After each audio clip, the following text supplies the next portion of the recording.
Begin transmission. Hello, everybody. It is Starrapter, Milton, and Ben for another episode of Outer Rim Transmission. This is episode number 14. On this week's show, we have a lot to cover, from the books to the comics to video games to toys to TV to movies. We are basically covering every aspect of Star Wars tonight, so buckle up because we're also going to have our review of the latest Bad Batch episode at the tail end of tonight's podcast. So we're going to get into it as we do every week. Our week in Star Wars, we're going to throw it over to Ben. Well, I had a pretty interesting week in Star Wars, I would say, for sure. Coming from the creator of Star Wars, actually, good old George Lucas. So earlier this week, like I always say, I'm always working out and being active. Well, while I was finishing up my workout, there was a suggested video that popped up. It was like George Lucas's first film you may not have realized. So I was like, what's this? And I assumed it was THX 1138. Well, it actually popped up. It was George Lucas's film, A Look at Life. So this film was literally a 1-minute short film. He did it as a student film project at USC. And the cool little history behind it is so basically when he first got to USC, he was assigned just to do camera tests, like everybody was supposed to do just general little camera tests. When you're a freshman, you got to get introduced to things. So he decided to impress his teachers. He would just make a little short movie. So he went and, spliced together a bunch of different little shots. It was, like I said, it was literally 1 minute. And he put a soundtrack over it. And basically, like, the images throughout the little movie were like just images from the time period, like Martin Luther King Jr., the different like race riots, things like that. Like basically like the things that were going on in like that current time period. So that was pretty interesting. Just checking that out. And then, it was really cool because a little fact that I found was actually, so for his short film, he was the first student at USC to put a soundtrack over his short film for a student film project. They up to that point anyways, they'd never had a student do that. So he went and he took music off of another movie that was actually out in theaters at that time period. And he basically like recorded that and then, re-put it into his movie, his little short film. And that's what became of that movie. It's called A Look at Life, and it was so popular at the time.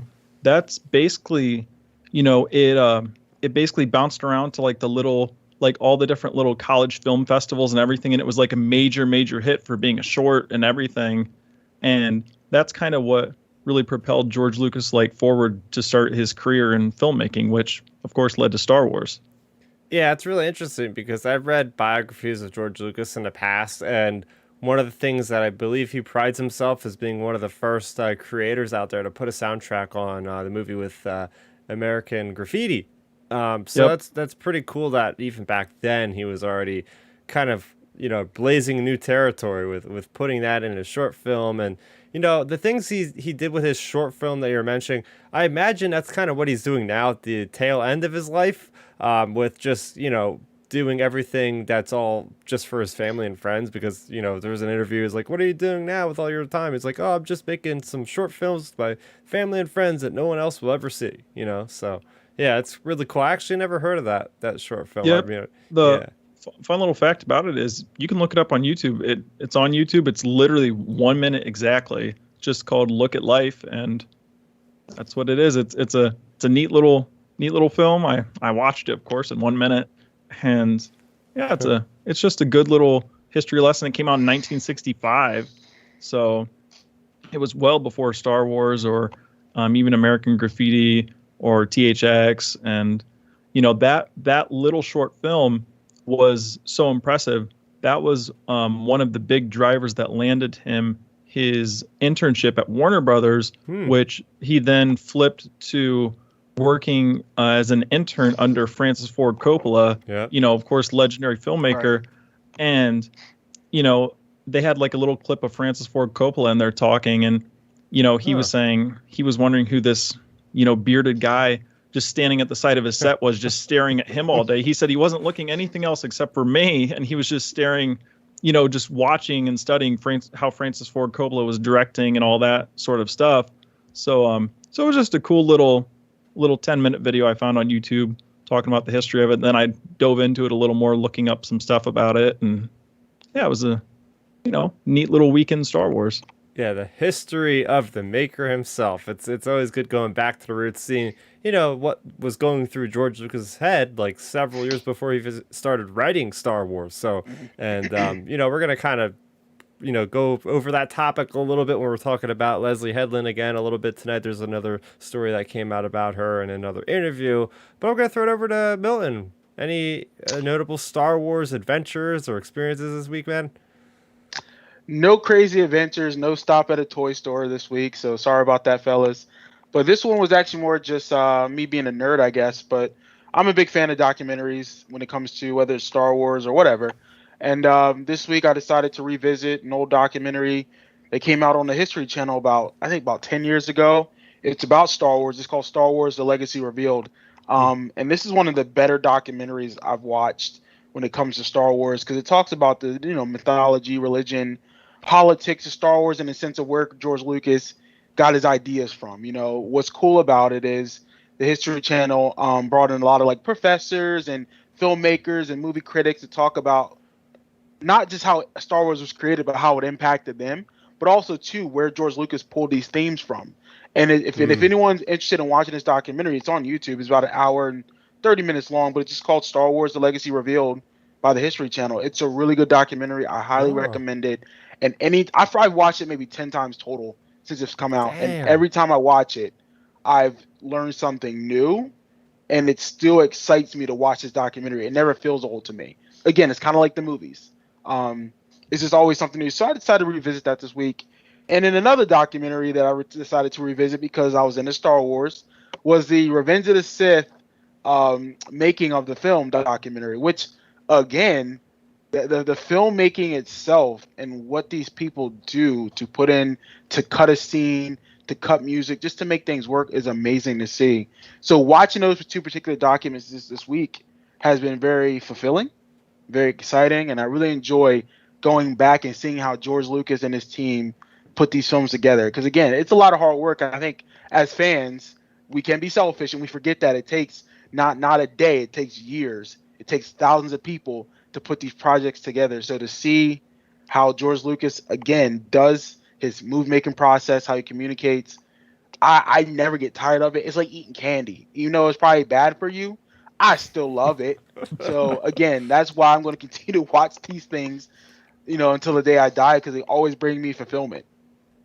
Yeah, man. So documentaries and Star Wars just go hand in hand. Like the two are Absolutely. You always think of documentaries when you're watching Star Wars, how it's made. My father's not even really into Star Wars, but heck, he'll sit down and he'll watch the documentaries because it's just always so fascinating with how they create the films and all these different documentaries that I've never heard of. Like I've never heard of the one you mentioned. I'm used to watching the ones that are actually on the DVDs or the Blu-rays or Disney Plus, whatever it might be. But you got to realize that there's other third-party publishers and stuff out there like History Channel that put them out, and I don't even hear about them. So that is definitely something I want to check out. Over the I'll next definitely weeks. see you guys the video link for sure, because it's one of those documentaries that you're going to watch it the first time, you're going to miss something, you're going to want to watch it later down the road and revisit it, you're going to learn something new. Like it's just amazing, because again, once you hear the information, you're like, oh, that makes sense. I can see why George pulled that, or I can see the ties and how it works in the real world.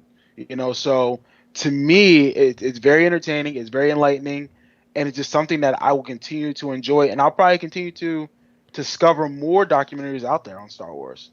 Heck yeah. And for me, I took advice from you guys to take a dive into an era of Star Wars that I don't ever really visit much anymore, and that's Star Wars Legends. I bited the bullet, and after talking about those re-releases of the Legends Essential Collections, I took a trip to Barnes & Noble first off. I picked up the Heir to the Jedi, or no, Heir to the Jedi, Heir to the Empire. Those are completely different books. Heir to the Empire, It's got an awesome cover with Thrawn and Luke in the center.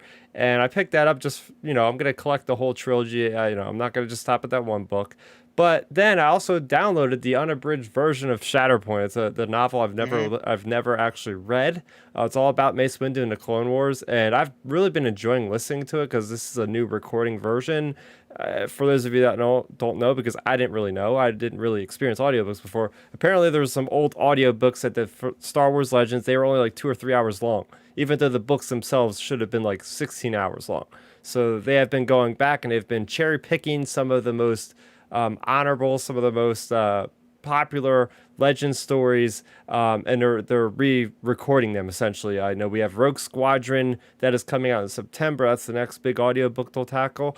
But I really enjoy the narrator. I really enjoy. I don't have a lot of experience with the audiobooks. I've listened to the canon audio dramas from Kavan Scott, who has done Dooku Jedi Lost. And then we had the Dr. Aphra one that came out last year. We have Tempest Runner coming out next month. But I was like, you know what? What the heck? I'm going to experience Star Wars Legends a little bit differently than I do with my canon novels. If you guys come to the channel often, I do like breakdowns, like almost like chapter by chapter of what happens in these books. I'm going to take more of a backseat approach and more of like a kick my feet up approach to experiencing Legends, where I'm not going to go in depth. I'll probably review these things, but I'm not going to do like chapter by chapter breakdowns. So that means for me, I don't have to take notes, which I do vigorous notes when I'm reading these books. And there's no way to heck I'd be able to like listen and then stop and listen and stop. That'd be crazy. So I'm enjoying the heck out of just like driving to work, listening to 20 minutes, going to my other job, working where I don't deal with people at one of my jobs, so I get to kind of listen to music or whatever I want to listen to. So it's really been a much better experience at work. Like, oh, I get to go to work and listen to Star Wars for like 8 hours. This is great. Right. So Chris, let me jump in there real quick, Chris. So since you started the books, the audio books, what was your first impression? Well, the first impression of like the technical all that stuff, or just the story, because I'll talk about the technical stuff. I really enjoyed like they go into the crawl, and it's just like the production value is very high. They have the blaster bolts at certain points. They'll have like different kind of music playing. It'll kind of amplify what's going on in the scene, and it just feels super intense. Like Mace Windu's going through a jungle, and they'll like hear like different noises you would expect from a jungle, and just the pacing. And I guess it varies book by book, obviously, with the content of the story. But the narrator is fantastic in this thing. He's able to do like multiple voices. It's not Mark Thompson. Forgive me for not knowing the guy. I've never really seen this guy attached to anything Star Wars before. But I will say I will listen to anything by this guy once again because he's really cool. But like the overall story is great. The two narrators I know for a fact are usually Mark Thompson or Jonathan Davis. Those are the two guys that usually do the books. So you talk about production value. When you listen to these books when you're driving or working, do you feel like you're part of the story you're watching? Like you feel like you're watching the movie when you're listening to it? Can you imagine what you're listening to? Yep. Yeah. I'm telling you, like Chris, you're going to be blown away because you're going to start getting into these more often. And I'm gonna suggest, and Ben probably will tell you this too. There's 3 particular books that I would suggest you then listen to later.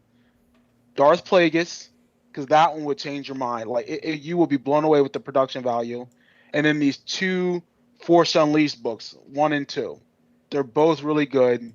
The Vader is portrayed very well with those particular narrators. Like you be just shocked how the production value is for an audiobook. And those are 3 books: Darth Plagueis, Force Unleashed, and Force Unleashed 2.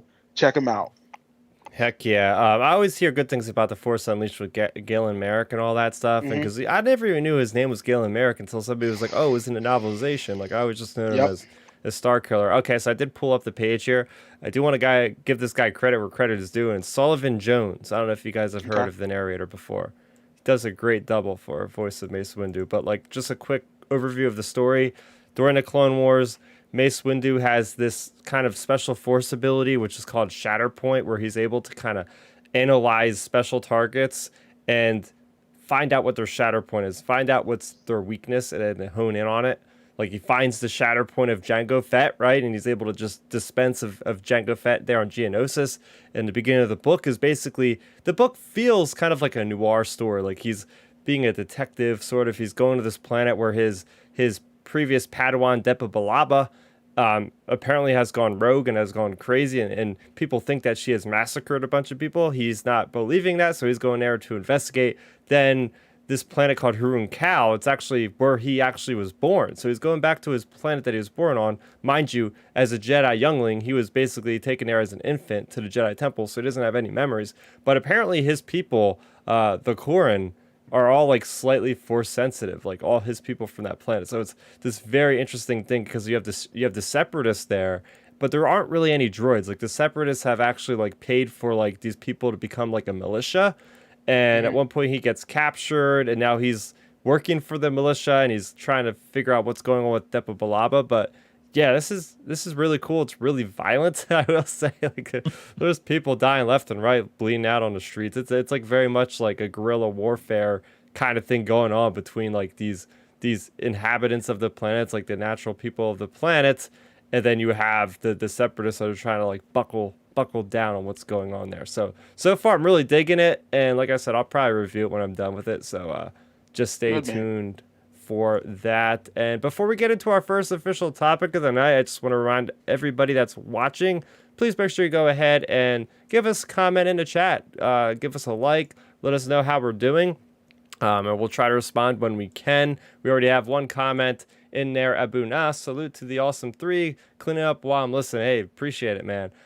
So always, you guys can download this as well on your podcast platform of choice, whether it be Apple, Google Podcasts, Stitcher, any of those above will do. And if you are listening, you can watch us live every Friday at 9:00. With that out of the way, I want to get this topic out of the way because it kind of took the fandom by storm. So there was a Lego box reveal artwork of Slave One. And, well, people quickly realized, where's Slave One printed on this thing? It's saying Boba Fett ship or something of that regard. So I know there's a lot of people out there that were one way or the other. I'll just say my initial thoughts. I'm like, I think like this is just for the Lego sets. I feel like this is just for Lego, where they're like, okay, the kids, you know, maybe they shouldn't know that title as much anymore or something. But I mean, I would assume like if they're acknowledging it, if they ever call it a name in you know, Book of Boba or something, I'm sure he'll say Slave One. I don't think they're erasing this. I think they're just saying, oh, this is a family-friendly name for like toys and stuff like that. Yeah, but here's my thing about that. Like, do you honestly like? Look, I have nieces and nephews that are ages, 5 to 12. All right, most 12-year-olds would know. Okay, that's a Slave One, or they know who Boba Fett is. Do you honestly think a 5-year-old is going to know who Boba Fett is right now? I mean, they've probably seen that particular character, but they probably can't even pronounce it. Okay, can they even pronounce Slave One? No, probably not. So why change it? Like, just keep it the way it is. Because let's be real here, a lot of those fans that are buying those Legos are our age or older. So to me, this is just like whenever they did the whole Black Series lightsaber and they called it Rey's lightsaber when it was Luke's. I'm like, come on. We know that's Luke's lightsaber. I don't care what anyone's telling me. Like, she only had it for, what, a year, maybe? Because those movies take place over a year. That's how long the sequel trilogy is. So, again, it's like Disney or Lucasfilm, whatever. Don't break something, like, or don't try to fix something that isn't broke. Like, let it be. I mean, and again, maybe it's marketing. Again, they're smarter people than I am, I guess. They're making millions and billions of dollars off of the name change, I guess. Whatever they want to do. Just don't overdo it. Just let it be. Don't try to change something that don't need to be changed. What about you, Ben? I know you got thoughts on this one. Oh, yeah. Well, where do we even begin? So, okay. For starters, I echo everything Milton said and you said, Chris. Why try to fix things that aren't broken, for one? For two, Boba Fett is a bounty hunter who's ruthless, who, even if you go by the films, he disintegrated somebody, according to Darth Vader. And I mean, even in Attack of the Clones, Boba was trying to kill Obi-Wan and he's 12 years old or whatever. So Boba, for starters, is ruthless. So if his ship name is offensive or not bad or bad or whatever, I just think like it should be. He's a bad guy. He's not Luke or Han or anybody. He is a bad guy. So that's the second point. Third point for all this whole discussion, of course, it could fall in the line of it could be just a Lego name change, for example, because I've seen some pictures online where like Luke's X-Wing was titled like Luke's ship or something on one of the boxes for his. So, there is a little bit of precedence for that. But my big fourth point, gosh, shouldn't even have to get to 4 points. But the fourth and the big, I would say, checkmate to this whole thing when it comes to Disney and Lucasfilm and Star Wars is, let's say, okay, this may be an unpopular opinion, but I'm fine saying it. Just be real with it, man. Let's say they're changing the name Slave One because it's offensive to whoever it may be offensive to. If that is the reason why, we need to change the name of the franchise because the name of the franchise has wars in it. Wars, millions and millions and millions of people have died in wars. Yes. So, in my opinion, if you're changing it because the term slave is offensive, we need to change the term. We need to change the brand altogether from Star Wars to Star Hugs or something. And even at that, like if it's an offensive thing, if you want to get really pedantic, like the Millennium Falcon, like, are you offending people who love Falcons? Like, you can go down a laundry list of items, like of terms that are potentially offensive in Star Wars. And it's like, where does this stop? I just hope it's just about the Legos. But if it is due to the term slave being offensive, we need to change the brand Star Wars altogether because wars have caused millions and millions of deaths in real life and, in Star Wars. But like they need to really consider that before they like do a knee-jerk reaction to social media or YouTubers or whoever. Because if you do one thing, in my opinion, you shouldn't cherry pick. If you're gonna be offended by one term, let's throw them all in the bucket. Ben, you're not wrong. And like this reminds me of there was a story like 4 years ago maybe about a father who went into a Walmart or a Target and he was with his 2 kids. One was a boy, one was a girl, and they had a slave, like a Black Series slave Leia. And the dad, like, it was a news story, and the dad was like, well, they should take these off the shelves. And they're like, why? He's like, well, she's in an ironclad bikini, and they're promoting like sexualizing women and promoting like human slavery and all that bullshit. And I'm like, are you serious right now? Like, you're a 30-some-year-old man. You've seen the movies as a kid. Like, the difference in what Star Wars is trying to promote compared to the real world and what's actually going on with women that are being sexualized and trafficked and whatnot. Like, we know that's not George Lucas' intentions when he created Leia. And let's be real here. She was still depicted as a strong, powerful woman in that particular outfit because she wound up killing Jabba. Yeah. Like, she was a hero of that particular part of the movie. So, to me, it's like, again, I get what Disney, maybe it's a marketing tool, whatever. But don't overdo it. And all these soft, sensitive people out here, get the freak over yourselves, people, okay? It's come on. Well, it's a name. It's a toy. Come on now. Well, even at that, my thing is, like I said, change the name Wars from Star, and then if you want to like get call it Star Kisses at this point. Yeah, that. But if you want to like start going and changing things in Star Wars, okay, let's say Slave One and Slave Leia are bad. Well, then we need to get rid of Darth Vader because him and the Emperor greenlit blowing up Alderaan, a whole planet. Genocide. Genocide. Let's time with the Nazis. Pretty much they're saying what they did was pretty much what the Nazis were doing to the Jews. So let's compare everything to that. See, again, like I'm going to get real irritated with if social media starts dictating what Star Wars does with their marketing tools when it comes to changing names and just deleting the films, unless it's a sequel trilogy. Like, come on. You have to get that it's just shot in there ridiculous. again. I mean, it's just, I normally, you guys know me. I don't normally get hot about this stuff, but it's like, come on. Like, if this is. Even the sequel trilogy, Starkiller base blows up a whole system. Facts. Multiple planets. Multiple planets, not just Alderaan. They blow up a whole system. So, I mean, if that's the case, like change the name to Starkiller because there's killer in it. Seriously. I mean, yeah. Even Lucasfilm's new Death Star improved is named Star Killer. Why not Star Kisser?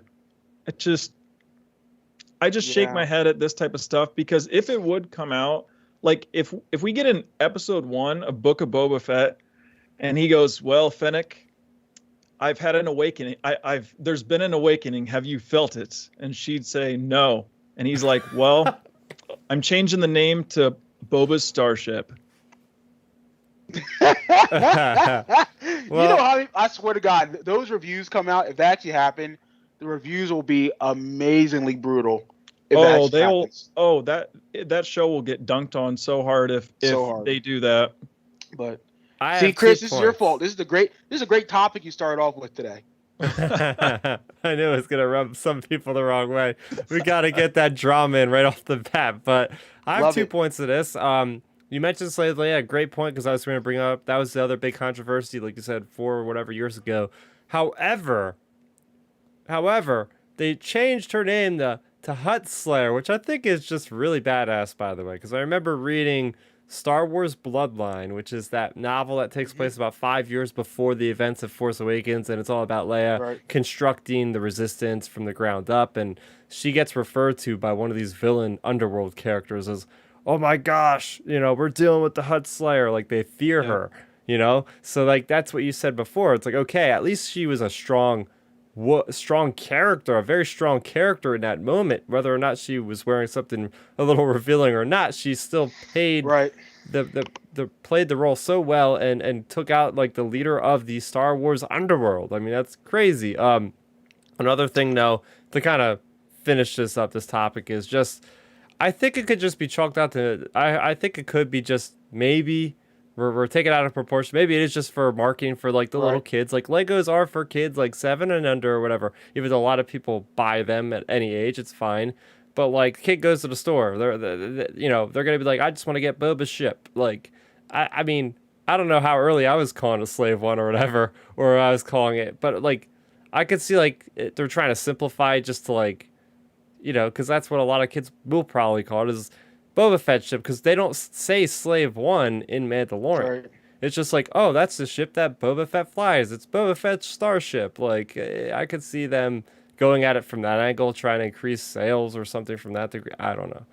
Yeah, well, I know as of a couple days ago, anyways, on Star Wars' official website, it's still called Slave One. Like, if you look at the, like, info of, just look up Slave One on there, it's still Slave One on Star Wars' website. Like, and so it's high. It's most likely just marketing. But if it would play out into the show, we will have a lot of fun with that discussion.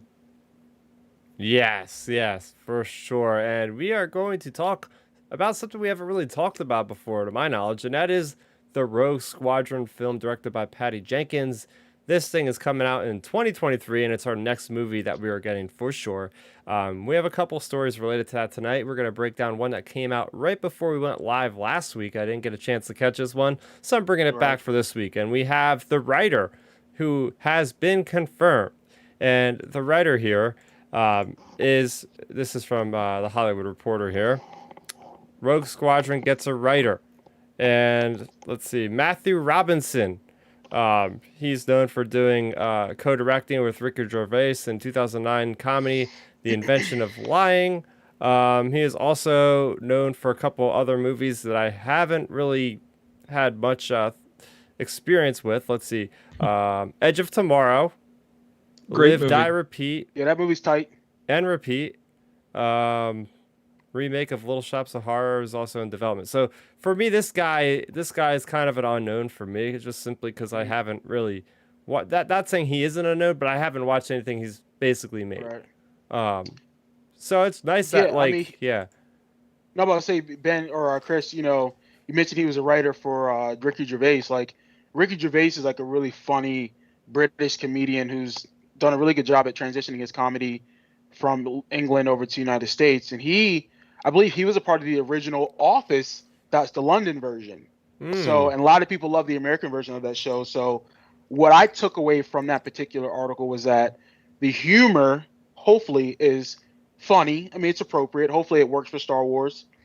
That's my takeaway from it, because if you're working with Ricky Gervais, you're writing comedy that's gut busting, that's over the top and appropriate. But for Star Wars, you got to keep it somewhat maintained. But hopefully, he brings that funny element to Star Wars and to this particular type of film. And I mean, it's called the Rogue Squadron. So I hope we get that Top Gun type of feel for this, because Mm-hmm. everyone loves Top Gun. I know the second one's coming out this summer with Tom Cruise, but everyone loves the original first movie. And Patty Jenkins' dad was a fighter pilot, like correct, right? Oh yeah. So Yep. so Yep. so maybe she may take some influences from Top Gun with this writer who's also a comedic writer who's done good action films. So hopefully we'll get a good mix of everything. Oh Mm-hmm. yeah, I Mm-hmm. I can echo pretty much everything you said, Milton.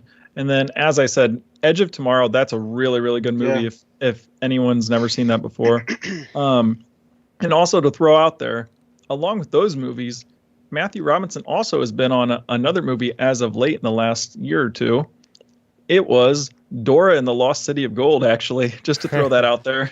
Duh. um, but that movie actually was just a fun summer movie. It's a one-time watch movie, but it's a fun summer movie. Um, I think he'll. I don't know. Like we said, he's kind of an unknown. He doesn't have a huge filmography, so it's hard to tell what exactly he'll bring to the movie itself. I mean, of course, like we said, he has a few pretty good movies on his resume. So we'll see.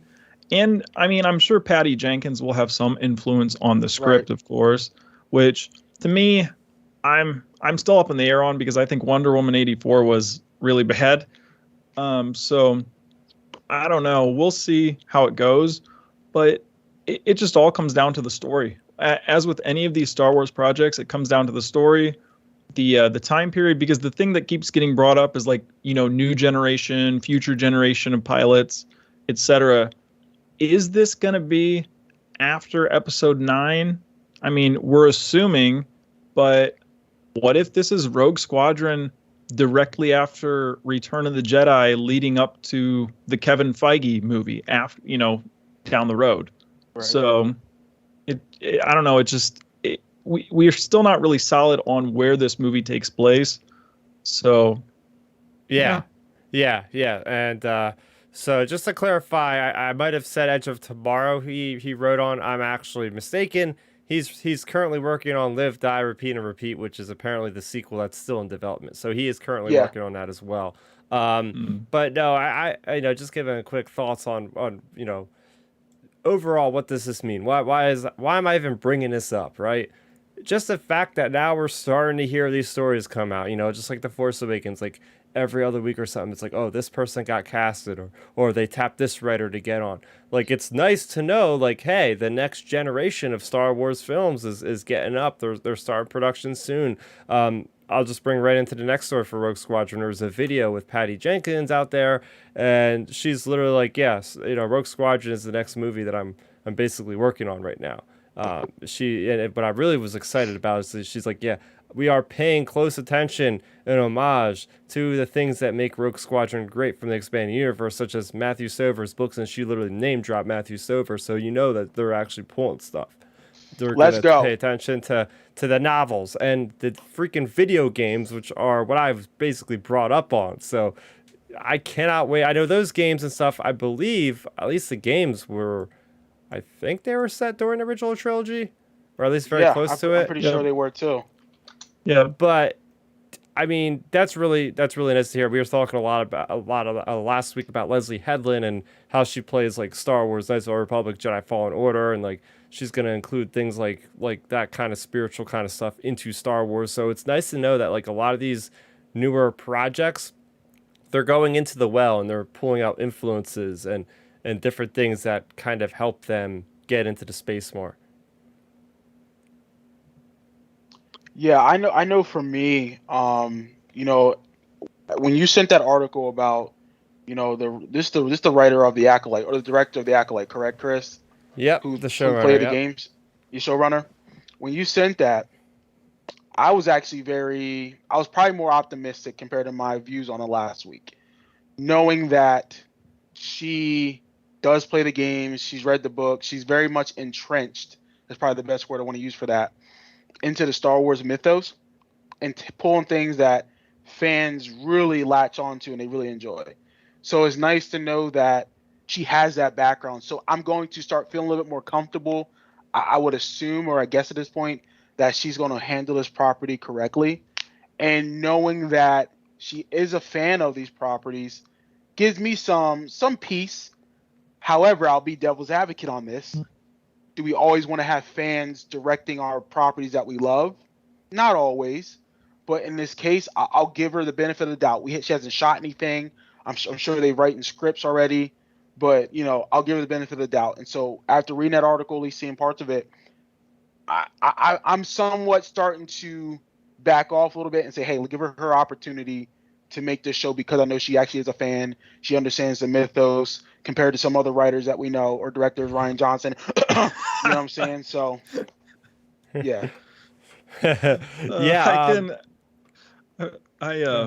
I can echo pretty much everything Milton said, especially that last point. But yeah, I think Leslie Headland, I'm coming around to her as well. Again, this is a week by week evaluation. Maybe, who knows, stick around for next week's podcast, guys. Our opinions may change. But I really think that she could bring something unique to the table, just because she's a fan, like you said, and her being so immersed and really being into the property itself.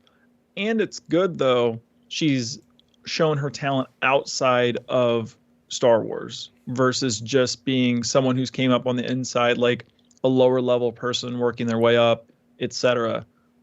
So that's my biggest thing. I would be concerned if she was just a straight up like hardcore fan who worked for Lucasfilm, and I'm like, oh, I pitched this idea and then they greenlight it. I would be pretty nervous about that, because that fans' involvement can be really good, but it can also be potentially detrimental if you listen to the fans too much, because I'm not sure how many of you are NFL football fans, but when it comes to the NFL, the saying is, if you listen to the fans, you'll end up in the stands with the fans. Basically meaning if you don't follow your own methods and you just listen to what the fans are saying, you're not going to be in work too long.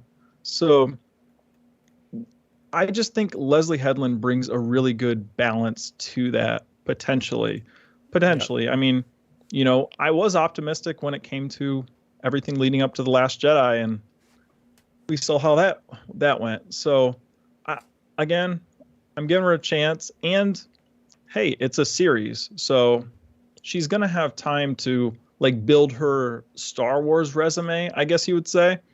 Because, for example, take Dave Filoni. We all love Dave Filoni, but I think his first episode in season 1 of Mando was bad. I thought it was the weakest episode of season 1 by far. And then you could tell how much he grew as a director from that to the episode where he directed Ahsoka in season 2. Like, he completely grew, in just a couple of years as a director. So it will take time. Like, I'm not saying the first couple episodes of Acolyte will be perfect, but I have a feeling as the season goes on, it will most likely improve, or just depending on however the show's shot, it'll show improvement, I feel like, throughout.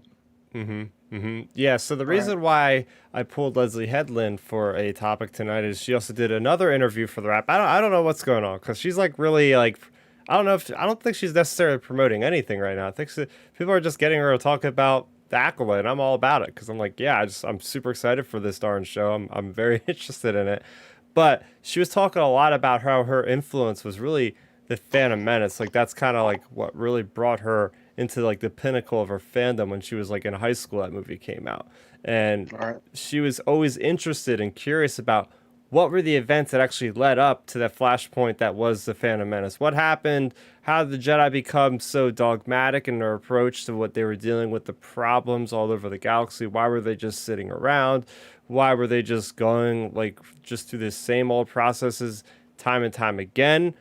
And the fact of, the Phantom Menace was something that was so drastically different from the original trilogy. It was something completely different. So I think that's great because heck, she's going to be tying into the Phantom Menace whether we like it or not, because the High Republic directly precedes the fall of the Jedi era, which is, the Phantom Menace. So what do you guys think about this? Like, obviously she really likes the Phantom Menace, so I think it's a really good positive thing that she, a lot of the creators I think that were from the older generation didn't really like Phantom Menace, but I think it's a boon for this show to have somebody that likes it. That's because those creators are soft. All right, you know what I'm saying? Look, prequels were fire. I don't care anybody tells me the prequels were fire. All right, look. The more I'm hearing her talk about how her inspiration from the prequels has made her into a huge fan, it's also gotten her into storytelling. I'm all about that. And look, and I'm not saying that the prequels are perfect. We know they got their issues. Same with the original trilogy. They got their issues too in those movies. They're all great except for the sequels. But like, I'm feeling old girl when she's saying, hey, you know what? I'm going to take some influences from here. I'm curious to see why did the Jedi become dogmatic. This is where I'm hoping that they pull from Darth Plagueis. That particular book tells you like how the Jedi were going to fall. It pretty much laid out the roadblock or the roadmap of, hey, this is why we're going to get in the Jedi's head. We're going to cloud their vision. We're going to make them simple-minded and dogmatic. That particular book, which is Legends now, they need to make it canon. Why don't they have Leslie make that particular movie? Take that book right there if she's so interested in it. That'd be one hell of a trilogy just with that book. I wouldn't be surprised if she's read that, to be honest with you. No, it wouldn't shock me either. Like if she's saying that, she read that book, because they talk about pretty much Palpatine is manipulating as a kid and as a young adult and into an old senator that whole time, and Plagueis is out here pulling strings too. Yeah, I totally agree with you on all of that. I'm really thinking the way Leslie Headland might go with this series, because I'm not sure exactly. For some reason, I feel like I keep hearing, or I've seen all over. So the Acolyte takes place about 50 years before Phantom Menace, correct? We actually don't know. So the reason why you're getting 50 years, because in some kind of resource book it says the High Republic ends like 50 years before Phantom Menace. So I think people are saying the tail end of the High Republic. That's why they're all thinking, oh, it's going to end like right at the end, like in the last year or something. We have no idea though. Oh, okay. See, so that's what I was thinking. Because let's say if it is 50 years before Phantom Menace, I mean, who knows? Darth Plagueis might be the overall like master for whoever the Acolyte is. So, and I'm not sure in canon anyways, other than Darth Plagueis being name dropped in Revenge of the Sith, is he really in anything? Do we even technically know his species? So no, we not officially in canon. We don't. He's immune in Legends, but we don't even know about that in canon. Right now. So potentially, because I feel like with a show like this, just like Mando, for example, we had so much get built up from Mando season 1, and they reveal the Darksaber and everything at the end, and Baby Yoda and all this stuff. So I feel like a show like The Acolyte, you have to have some way to like hook people in, right, or something. And what would be a bigger like whoa moment to end the first season of The Acolyte than have Darth Plagueis like show up as the big bad? I'd be fine with that, because that would redeem. Look, that would redeem a lot of bull stuff that's been going on with Disney Star Wars with me. I'd be like, all right, facts. You know what I mean? And actually, and Chris, I don't mean to hijack this particular part, so I apologize now. My friends that are actually watching this video right now was texting me. I know he says there was something in the chat, and you're probably seeing this now, but he mentioned something about like, will we ever see the rebellion actually successfully govern and not keep getting pushed back to the brink of disaster? So like that was my friend James. He just texted me about that, and I'm thinking about as we're talking about the Acolyte, what other stories will we get? Will we ever see that type of governing of the rebellion, of the good guys? That's the thing, right? Is we're always seeing everything in flux. From the New Republic is like the most peaceful thing we've seen. Star Wars Resistance Season 1, everything was pretty good for the most Right. part until the First Order tried to get on the Colossus and cause havoc with the people there. But yeah, that's a good point, right? Like going back to that post sequel trilogy era, like Rise of Skywalker ends, we have no idea what's happening with the government. Are they going to be called like the new Republic? What the heck does the government look like? How do they even progress? And going back, like that's why I think that making Rogue Squadron take place after the events of the Rise of Skywalker would be a really good way of like opening up the whole series more without being tied to a trilogy. That would be Right. interesting, paving new ground and dealing more with the First Order, because man, the First Order, we've only seen them for like a year. Like they've been Yeah. around for a freaking year, and the Empire, at least in the original trilogy, was around for a good 20, 25 years. So it's like, how Facts. the heck we have to see more of them. Oh Yeah. yeah. Well. Go ahead, Ben, because I got something to say about that. But go ahead. Oh no, I was just gonna throw out there with your Rogue Squadron comment, Chris. My pitch all along for that is, you don't have to connect anybody like Chewie or any of the droids or anybody like that. But I think a little connection, just that would be a good payoff for fans. Throw some cash at Dennis Lawson, have him be like Mon Mothma though, and just have him send out the new pilots on a mission or whatever. So you don't need him in the movie, but it'll be like a little connection for the fans. Right. Yeah, he could just be I doing wouldn't be against comms. that.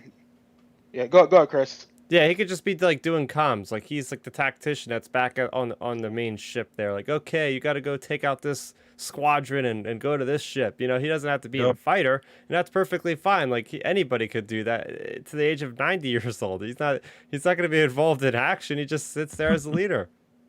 Yeah. I mean, make it like you can do some type of Mission Impossible feel to it, where he's like the tech. Oh, he's the old veteran tech guy who knows a little bit of everything. He's kind of like that leader of the team, or kind of like the Ocean's 11 type thing, where George Clooney's character is kind of like moving the strings. He gets involved here or there, but the young heads do all the work, or like the guys that know everything else, they do all the major lifting. But Yeah. Back to your point about the whole First Order for a year, I was just talking about this issue with my brother Chris just this like couple days ago, because we both are saying the reason why I think fans don't like the atmosphere of the sequel trilogy is because it only takes place over a year. We don't really get to see the full scale of the First Order. We get glimpses of it, and then all of a sudden, in two movies, we got First Order, and then in the final movie is Final Order. Like we just gonna just ignore, and we missing that 30-year gap. Like we should have gotten more understanding of, okay, the New Republic, where it was after Return of the Jedi, what happened with that as it progressed, and how did the First Order start creeping up? Who was, and I know we got it in books, but I don't always read the books. Normal fans don't always read the books; they go off the movies. So that they should have been giving us this stuff, and to me, it's like Disney dropped the ball, and I'm hoping. And it sounds like they're making up for it. I'm hoping, trying to expand, whether it's that 30-year period or after Rise of Skywalker. Oh yeah, I echo everything you're saying, Milton. And to throw in there about the explaining the politics for the movies, as John Campea says, you should not have to have an outside piece of material to influence a movie. Like a movie should be able to stand on its own and have material support it if it's good, or whatever extra books, whatever, like Game of Thrones has it, or, et cetera, have all of these books supporting them. But the movies, you should be able to get the information for the movies in the movie or in the show you're watching. Yeah. No, it's a visual medium that we're watching that should tell your first, second, and third act, fill in the necessary gaps to give not only the sweaty nerds like us that know the films on the back of our hearts, give it enough information to the normal people that are just casual fans. They need to be the ones that are the continuously coming back or encouraging their friends. Hey, check this movie out. I haven't seen this particular Star Wars movie before. Go watch it. We're going to tell everybody to go watch it, but you need the regular folk to be the ones promoting that film and promoting that story. And I think, yeah, domestically and all the numbers show that it made bank and that people watch the films, but critically, when it comes to fan reaction, we didn't love them. Again, when we talk about Star Wars, we talk about the first 6 movies most of the time. That's what I pull from. I'm not pulling from famous lines from Force Awakens or Rise of Skywalker or Last Jedi or whatever. I'm not saying, oh man, that casino plan is fire in The Last Jedi. Man, everyone's hating on that. Ain't nobody pulling from those sequel movies. So I'm hoping now Star Wars saying, hey, you know what? That's on us. Whatever we do from this point on, whether it's movies, shows, miniseries, or whatever, we're going to expand the universe. We're going to tell the stories we should have been telling before, give the fans what we want, and just expand this thing like we should have been doing from day one. Yep. I think when it comes to lines, like you said, I think the most iconic or the best line from the sequels, I just love hearing Luke say Darth Sidious in Last Jedi. Like it's one thing. I have my critiques of that movie, but hearing Luke say Darth Sidious, like, you ain't lying. Yeah. I absolutely love that part of the movie. Like, he didn't say the Emperor. He said Darth Sidious. Darth Sidious. Yep. Yes. Because he said you watch how the Jedi rise or something or decline or where how the line goes, but that Sidious really hits home. I'm like, yep. Yeah, Phantom Menace. You know what I'm saying? Like, let's get it. Republic, Coruscant. Like, I think of so many things when I hear Darth Sidious. Oh yeah. Geonosis, Coruscant, Naboo, Utapau. Like Separatists, like all that comes back. And we should have got more of that. Yeah, without a doubt. Going back in time, I'm going to talk about some of the old Republic stuff that has been coming back. So I play Star Wars The Old Republic. It's a massively multiplayer online role-playing game. They are celebrating, can't believe it, their 10th anniversary. I've been playing this game since beta. So I've pretty much been playing for over 10 years now. And, well, there's a live stream where they officially announced the legacy of the Sith expansion. And this is the 7th expansion for the game. And first off, the title is just badass. I think that's one of the best titles they've had since for any of their expansions. It's so good because it's going to deal with Darth Malgus, and he has resurfaced, and he's not affiliated with the Sith or the Republic, so he's going to be like that mysterious person you're trying to track down. But I'm going to talk real quick about the main features of the expansion. And for those of you that are unsure, you can actually try this game out. It's free to play. You can just download it on your PC. And since it's 10 years old, that means pretty much any computer can handle this game at this point, which is a good thing. So the biggest thing about this is they're introducing combat styles. So essentially what those are, you have to understand what the game was beforehand. So when you play Star Wars Old Republic, you get to choose between like 4 classes on the Republic or the Sith. So you're picking your trooper, they can only use a certain kind of gun. You pick your Sith, they can only use like a single or double blade lightsaber. Now, with this new expansion that's coming out this fall, you're going to be able to basically interchangeably change your weapons based on if you're a tech-based character, like a trooper, smuggler, bounty hunter, or if you're a Jedi, you can switch between different lightsabers, which is a really awesome implementation for a game that's been going on 10 years. It's going to add so much longevity, so much more for customization and for new people to kind of get behind and really kind of establish that the character is their own. Some really cool detail, for instance, and this hasn't been in the game before, but people have been wanting it. For instance, if you create a Jedi Knight character, let's say you create a Jedi Knight character, there's always been a dark side, light side wheel in the game, just like in the classic Knights of the Old Republic, right? You can go down the dark side and then you get corrupted. They have that feature in this game, but it didn't really matter much. Like, you would change the appearance of your Jedi, who would look like he's corrupted and have cool skin based on the level of your dark side power, whatever.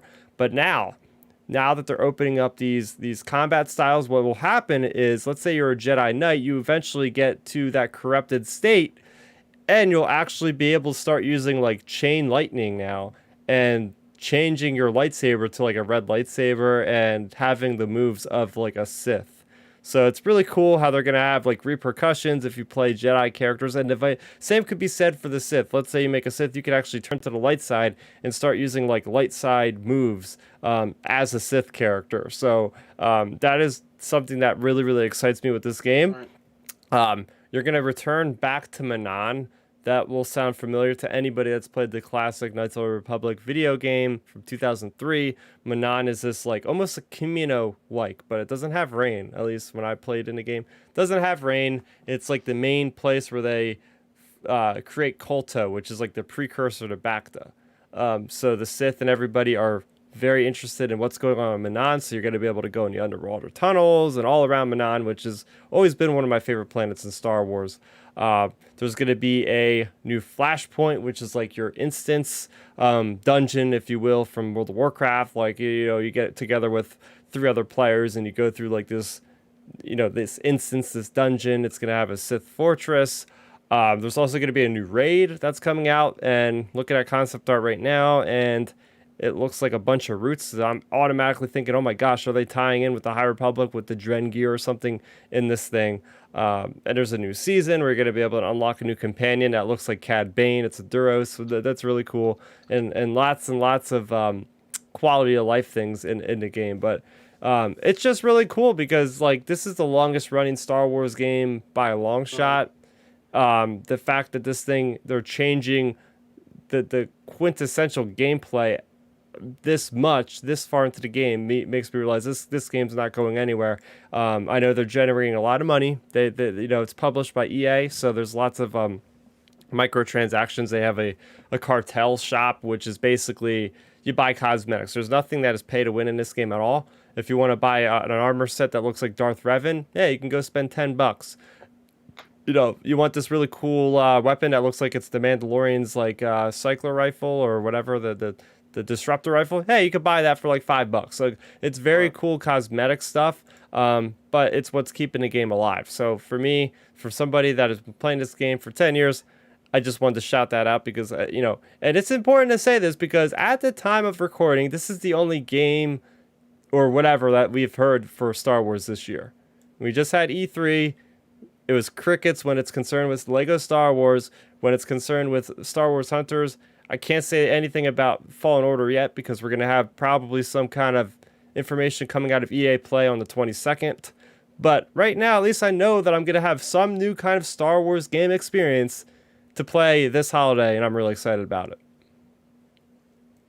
Oh yeah, that game, it looks like it's going to be so much fun. I mean, I'm not a PC gamer at all, but man, I wish it was on console. Like we were talking about that earlier in the week. I think something like that. I mean, sure, they probably wouldn't put it on console, especially with the open world game coming out here in a couple of years. But man, if that game was on console, it would expand, you know, it would expand so much, you know, to the fan base. It would, of course, rake in a lot of money because people love Star Wars. And of course, this game's been going on for 10 years. So, you know, imagine if they adapted it to Xbox and PlayStation and Nintendo Switch and all that. I think it could be a huge moneymaker. But then again, on the flip side of it, I could also see like the exclusive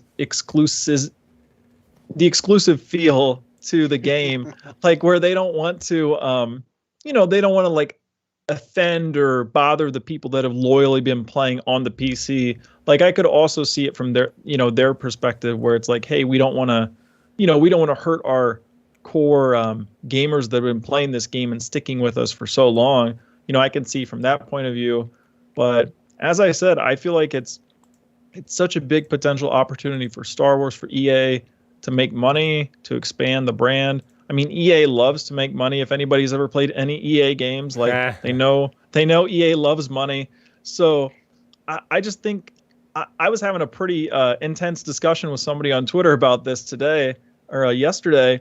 And I just think it's a really great way to expand the game or expand it. And I feel like it's just a win-win for everybody if they would ever go that route. But as I said, I don't think they will just because of the new game coming out here in a couple years. Here's the thing. All right. So they did mention in the live stream they're doing a lot of overhauls with the UI, with the ways you play.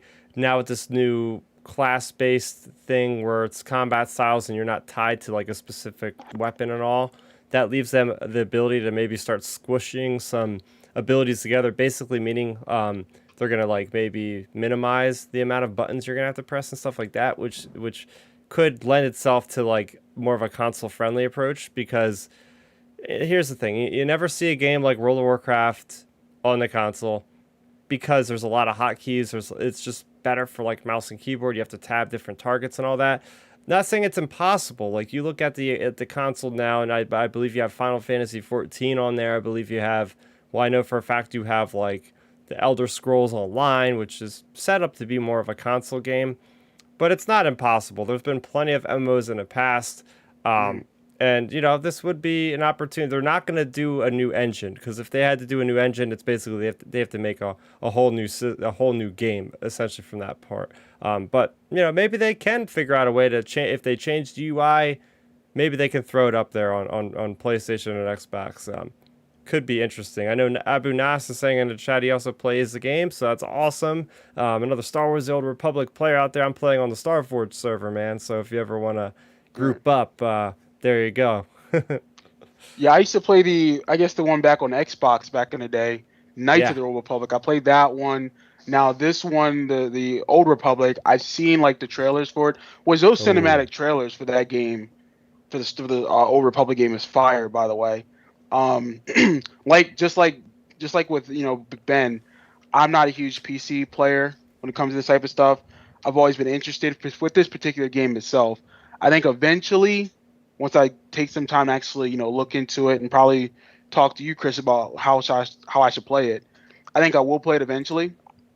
I think you're right though about the putting it on a different platform would be nice, because I would love to play it on my PS3, but I can see them saying, hey, you know what, we've been loyal to these PC players, microtransitions, all that type of stuff, is going to delay the games and delay the particular add-ons. Let's just keep it on PC. So I'm fine with it, as long as they're keeping the game relevant, as long as they're bringing in new things for their loyal fans, and even for new fans who get into it, that's fine. Like, I'm totally okay with that.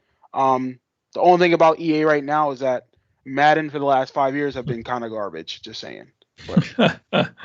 Oh, that is a whole nother podcast. Facts. Oh man, jumping from the Old Republic, we're gonna go to the High Republic, a little bit more contemporary with the original trilogy there. So yes, it has officially launched. Phase 1, Wave 2 of the High Republic is out. I've read a couple of the books. I've read The Rising Storm and Racer Crash Point Tower, which came out this Tuesday. And throughout the summer and into the fall, we're going to get new releases basically on a monthly basis. So it's really neat. I'll just kind of give my quick impressions of the overall flow of the story so far. Is really great. So The Rising Storm, hands down, one of the best Star Wars books ever written. Yeah, just let that sink in. It's one of the best Star Wars books ever written. I'm not even kidding, guys. Like, I've read... Wait. Back up. What's this book called again? It's called The Rising Storm, right? For canon. I will say for canon. This is High Star Republic Wars now canon. we're talking, right? Yeah, the High Republic. Okay. So, do they have this on audiobook yet? They do. Okay, because if you're saying that, I'm gonna get it eventually. You're gonna have to send me send me the link to it or whatever. If you're saying is that fire, I'm gonna listen to it. You gotta listen to Light of the Jedi first, which is also one of the best Star Wars canon stories ever written. But anyway, The Rising Storm, it's basically the Jedi having to deal with being isolated on a planet and having to deal with this problem of the Nihil attacking. And all these characters are coming together. They all have different motivations. They all have so much complexity to these characters. There's so many little layers to them. There's so many cliffhanger parts. Like, this feels like a Marvel Avengers movie in the Star Wars universe, because it's like this epic flashpoint of time where like crazy stuff is happening, and you're seeing Jedi react in different ways you've never seen them react before. Really mature content. Jedi having like romantic things going on and stuff, which is like very fascinating for me to see, because we all know like Jedi cannot form attachments and things like that. And there's just really impactful moments all over this novel. It's paced so well so that like you see what's coming, you see what's happening, you see the events unfolding, but it happens such great timing that I don't want to. I'm trying to really skip around because I don't want to spoil anything. But if you want to know spoilers, I do have my recap of spoilers on the channel right now. You can check that out, and I could do that without Karen because it's my own channel. So I'm not even gonna say shameless plug because it's just a plug for the channel. So there you go, check it out. But I do want to bear in mind that people are watching this that probably don't want to be spoiled about it. So there you go. And Race to Crash Point Tower is a really cool middle grade novel. And I will say as well for the middle grade novel, this is the best middle grade Star Wars novel I've read. And it interfaces so well into the Rising Storm. So you have the Rising Storm, the adult Del Rey novel, which is written by Kevin Scott, by the way. I got to give that guy credit where credit is due because it's his first Star Wars full-fledged novel, and this guy freaking nailed it out of the park. Incredible. So you have Daniel Jose Older, who is writing like the companion middle grade novel, junior novel, whatever you want to call them. And it interfaces like inside of the Rising Storm. So you have the fair, the Republic Fair at Valo, which is like this big event in the Outer Rim where they're gathering up all these different cultures and trying to celebrate the Republic as being like this peaceful bastion that is trying to do well, trying to promote like peace and all this kind of stuff that's happening. But you also have things going wrong at the fair, and that's where it's on Valo with the Nile and all that stuff. But you have characters floating back and forth between Rising Storm and between Race to Crash Point Tower, which is just really cool because it really is starting to pay off. I'm starting to see the years of planning that these authors have been coordinated with one another to be like, okay, I'm going to have my character in this book. And then another author comes around. It's like, can I use your character in my book? And the author's like, well, he makes sense to be there at that time, so go ahead. And you're seeing like the handoff of the characters that are done so well. Like they don't skip a beat. Like they don't seem like they're out of place. Like these characters, their motivations and their character development continues in other books written by other authors, which I think is just so cool. And just seeing the pacing again of Race to Crash Point Tower, it literally is like a race because this book moves like really fast. So I like how Daniel Jose Older is able to kind of carry off of certain characters from the High Republic Adventures into that. And then currently right now I'm reading Out of the Shadows, which is written by Justine Ireland. It's the young adult novel. And this one is all about Vernestra Rowe, which is a Jedi Knight prodigy. She became a Jedi Knight, like the youngest Jedi Knight. At age 16, she has a lightsaber, a purple lightsaber rip, which is just freaking cool. She already has a Padawan at 16 because of events that happened. And they're just trying to figure out what's going on with some weird space anomalies. And that's what I like about the High Republic is because you have these big set piece books like Light of the Jedi, which kick things off by Charles Soule. Then you have Rising Storm, which is like that big event. But then you have like the books that kind of focus more on specific characters rather than telling that like that Avengers type moment. They focus on like the origin stories of certain characters and other characters floating in. So that's kind of what Out of the Shadows is doing right now, is it's really just trying to define more of these characters while bringing in more of the characters. And what I do like about a lot of these stories is not all of them focus on Jedi. Yeah, you're gonna have multiple viewpoints, but there's a lot of stuff on like the non-force sensitive characters. Like right now, there's a character named Sylvestri, or Syl, as she likes to call herself, and she's just like a pilot in the galaxy that's getting brought into this whole conflict, and you get to see how she reacts to the Jedi, and you know she sees the Jedi differently than other people because they may have wronged her in the past due to like things that we're already seeing in Phantom Menace. Like, oh, why did Jedi help this person? Like, the Jedi could have stopped this event, and they were sitting there on Coruscant. So you're already seeing, like, the seeds being sown for what's going to happen, like, 200 years down the road, which is just really cool how they're piecing together this era to really, like, succinctly tie in to what we'll eventually see. So far, these books have been just fantastic for Wave 2. To give you guys a quick preview and rundown of what's to come, we also got Star Wars, the High Republic Marvel comic by Kevin Scott this week. And that is just badass because we're dealing with the Drengir, who are these sentient plant creatures. But then we have the Jedi that have made an alliance with the Hutt cartel just out of survival. The Drengir are completely ravaging these planets. It's been like a year since they first resurfaced. And the Drengir are taking over entire planets. And they're basically like, what they do with the population is they take over the organics by like basically they're like tendril things like go into your eye sockets and everything and like suck out the nutrients. It's like absolute horror in the Star Wars universe. So you That's have like these, that yeah, reminds me of the Aliens. Yep. yeah, That movie. yeah. Now, Chris, let me ask you this question. This particular series of books you're talking about, those creatures, they remind me of like another Legends creature, like the Yu Zhong Vong. Remember those Yeah. creatures Mhm. back in those books? Mhm. That's what it sounds like to me. Do you think is that where they're not going with that, but are they picking from that? Like, what's up? I wouldn't say they're necessarily these feel very original, like these Drengir Okay, creatures. But in the Thrawn books out in the unknown regions, there's a species called the Grisk, and the Grisk I Yep. think are the answer to the Yuzong Vong so far in the canon of Star Wars. got you. But yeah. So we have the Star Wars Marvel comics. They're going around with Avar Kriss, who is that female Jedi with the green lightsaber, the blonde that you probably see a lot of. She's like the star of that. She's the marshal of the Starlight Beacon out there. So that story is going on. Let's see. The next book, like I said, that we have to wait for is July 27th, Out of the Shadows. We also have the High Republic Adventures, issue number 6 and onward. That's going to be focusing on Court as well as Farzala, these two Jedi Padawans that are going to be tied into the Drengir conflict. Because that's the cool thing about the High Republic is you have all these events happening concurrently for Wave 2. It's like you have all these Jedi that are at Valo during the Republic Fair, and they're dealing with the Drengir.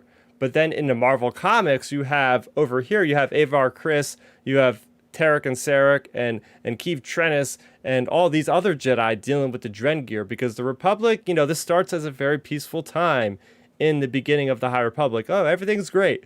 But all of a sudden, now you have these like two factions between the Drengir and the Nihil that are attacking at the same time, and it's like, oh crap, like how are we having our forces going between us? And then at the same time, they're discussing, oh, we should probably think about creating like an organized military, because right now they just have like coalitions of certain planets be like, hey, we have a couple ships, we'll send for aid. There's not like an actual plan set up for like a military to fight these things. So in the background, you also have a lot of politics, but the politics in the High Republic are done right. Like you have these different families, like the Santekas, you know that name, Lord Santeca from Force Awakens. Like his family goes back, and they're like the hyperspace miners. Like they have found all these different hyperspace routes. So there's lots of really cool, kind of reminds me a little bit of Game of Thrones, because you have these different houses, you'll call them in Star Wars now, which are basically vying for power and stuff like that are very influential,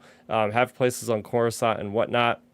Going along with the timeline, we also have Tempest Runner. I mentioned that before. That's also written by Kevin Scott. It's an audio drama, so you're going to have multiple actors, basically like an audio book, but expanded. So you have multiple actors doing different parts.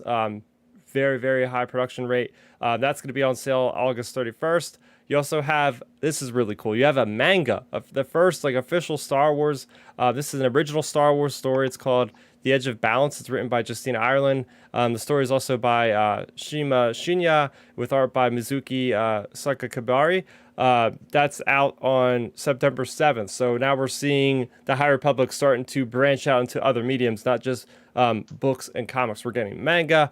And the last thing so far, this should be it for Wave 2, is Showdown at the Fair. And this is basically like a little kid's book that has all nothing but illustrations about what happens basically during the Rising Storm. That comes out on October 5th. So that's basically what we're looking at for Wave 2 of Phase 1 of the High Republic. I am super impressed with this. I'm just like always on the lookout for more stuff. I know they're announcing more stuff. Yeah, already. They're announcing more stuff later in this month. San Diego Comic-Con is doing like the Comic-Con from home thing again. And there's going to be probably some reveals of Wave 3, which I assume will probably be out early next year. So All right. There you go. That's your rundown on the High Republic. I Pretty think much covered it, Chris, for me. Yeah. Look, I'm not really into the High Republic. I don't make that an unknown secret. I will say, Chris, if Star Wars, anyone's watching this particular episode, they need to hire you as like their person to like market, because you know everything about it. It's crazy. Just saying. Yeah, I think I haven't looked a ton. Basically, what I do with the High Republic at the moment, I just check out the spoilers and I try to keep up with it. Watch. Hey, if any of you haven't checked them out already, check out all of Chris's videos because he covers a good majority of all of these I'm telling books you, we're talking about. Lucasfilm need to hire you. Yep. Like for real, Chris. Like you read and know everything. Is like, you know what, my man's out here on that grind. So pay that man his money. All right, he reads your stuff and he markets it. So me and Milton will be the critics. yep, get but, that bag for my man Chris, and Ben and I will just say, hey, we like it or we don't like it. Yep. My thing with the High Republic, give or take, some here and I've liked some things, haven't liked others, whatever. But the big thing I can give them props on is their planning.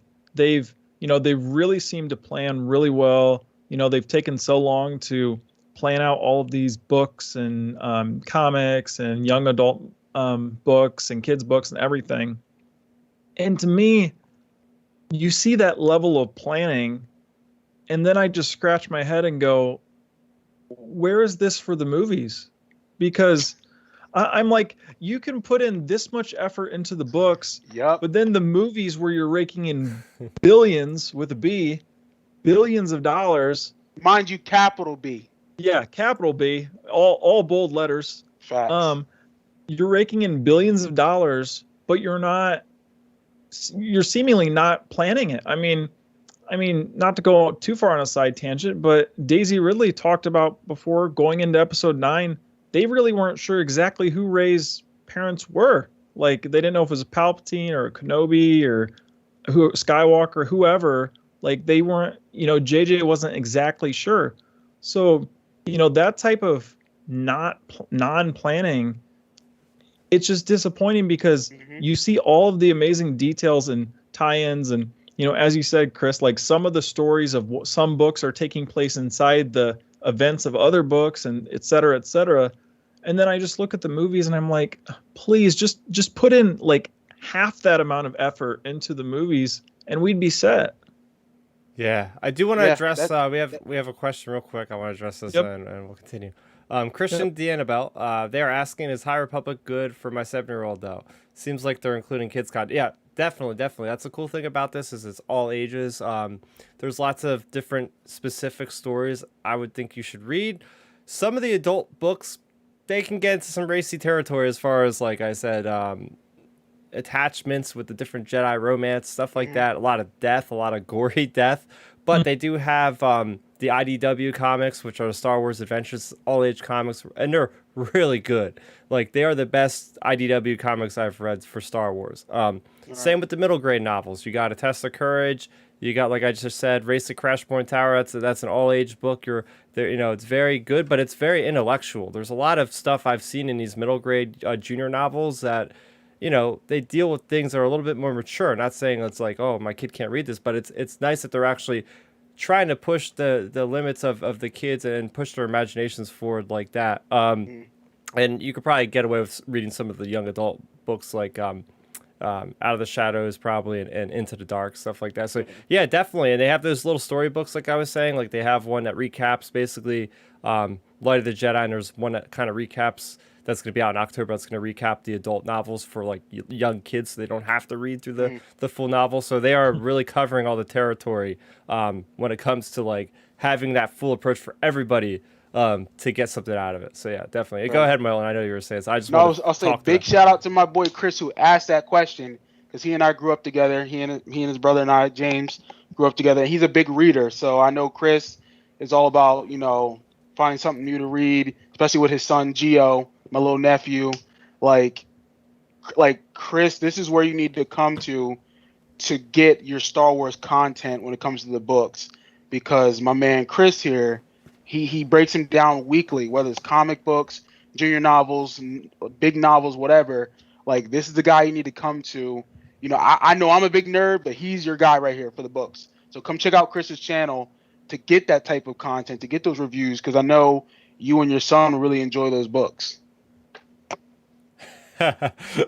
Yeah, that's awesome. But talking about Bad Batch, and Chris is asking about the Lego set. Do you guys know anything about the Lego sets? For what? The Bad Batch? Yeah, I don't. I mean, I've seen the ship with the drop ship with the speeder bugs. I mean, if he wants to type in chat, if there's like something I don't know about that they Yeah, I leaked or don't. I something. haven't seen much. I haven't seen much on the Legos for the Bad Batch. I mean, I know there's stuff out there, but I'd rather get the big, Death Star or X-wings. That's what I'm more interested in. Yeah, I'm not sure. I haven't seen. I mean, the main rumblings of Lego stuff obviously was the whole Slave One thing. Yeah. But other than that, I haven't seen too much about the Bad Batch. I mean, I guess really un-Star Wars related. The only thing I saw Lego wise was apparently a bunch of stuff for Spider-Man leaked Yeah. because of Lego Oh yeah, sets. I did see that. I did see that. Yeah. That's How the did they only mess Lego that news up? I've seen. But that Yeah. happens all the time though. Like Yep. it's always crazy with either Lego or whatever toy company, whatever. That always happens where like they put something out early or the footage gets leaked or I mean, I'm not surprised, but Well, go ahead, Ben. Well, I mean, I believe even leading up to like Force Awakens or Last Jedi, like there was a leak of Snoke's like Black Series figure leading Yeah. up to it. So, I'm not sure. Like I said, I haven't seen too much about the Bad Batch, but it will be interesting to see as it goes on if more things leak. Because I'm really interested to see if Omega ends up getting her own suit, which I feel would be leaked through a Lego set. Right. But Yeah. Yeah, that's Yeah, weird no. how she hasn't gotten a Lego minifigure yet. What the heck is up with that? I mean, she's gonna get one. Alex, I know we're gonna talk about the episode in a minute, but like I said, I will say one of the good things about Star Wars, and is that when it comes to their Legos, when they actually do release something, like they don't just release like a little piece of whatever. It's like a big legit like ship or something that takes time. You can twist it around a little bit to reconfigure into another ship. So I do respect and like that Lego and Star Wars do go all out on those particular properties, because those are things that I think whether you're 5 years old to being 35 years old, you really enjoy putting those together. It's very much your childhood. We all grew up playing with Legos, no matter you're a boy, girl, or whatever. So. Oh yeah, Yeah. for sure. I mean, I've had my eye on the whole Bespin set for so long now. I want to get that really badly just for the whole iconic Luke and Vader scene. Yeah. I think that'd be sweet to have. Yeah, so without further ado, let's get into it for our last topic of the night. As we always save it for the end, is our review of the Bad Batch. This is season 1, episode 10, titled "Common Ground." So yes, those rumored character titles or the rumored episode titles were in fact true, which is nice to know ahead of time. So now we can speculate more. But getting into our general description of the episode, or what happened in the episode, I should say, we have the Bad Batch. They're on another mission. They have to go rescue a separatist from the separatist world of Raxus, which was the capital. So they have to go over there. And of course, Omega, they want to leave her behind because it's too hot out right now with people looking after her. They leave her with the Trandoshan Sid there. And, she's learning how to be a better strategist using holochess while they're out there trying to get the separatist back. They succeed in her mission. And we find out that she was doing so well, Omega was doing so well, that she ended up betting a lot of money and winning the money enough to get them free of their debt for Sid. And that's basically the end of the episode. So I'm going to throw it to Milton. What was your initial impressions of Common Ground? This episode was trash. Like, I'm gonna just say it. Like, I'm just be real. This episode was garbage. And I don't talk like that when it comes to the animation shows, because I really do like the animation for most of Star Wars. However, we have filler episodes that's expected when you're telling a story like this. However, this episode was so bad. Like, it was boring, one. Yeah, it had action in it, but it didn't mean anything. Because when they got to the end, spoilers, when they rescued the separatist senator, they get to the ship, he's like, oh, what am I doing? I guess I gotta go turn around and fight for my people. And I'm thinking, wait a minute, mother F. They risked their lives to get you, and then you want to stop and say I gotta go back. I'm sure that's noble, because thank God he didn't do that, because I was prepared to be pissed off. I was like, oh my God, if he turns around after they risked their lives to rescue him from a hostile planet that the Empire is occupying, I would have lost my mind. But then I'm thinking, okay, they're gonna make him get on a ship, which they did. Again, it's like, what story? Where are you pushing the story? Yeah, we got to see Omega's arc, which was kind of cute for what it was. You know, she is a strategist. She did help them get out of debt, so that's kind of going to give them some relief as a team. Great, but where is this going in the narrative?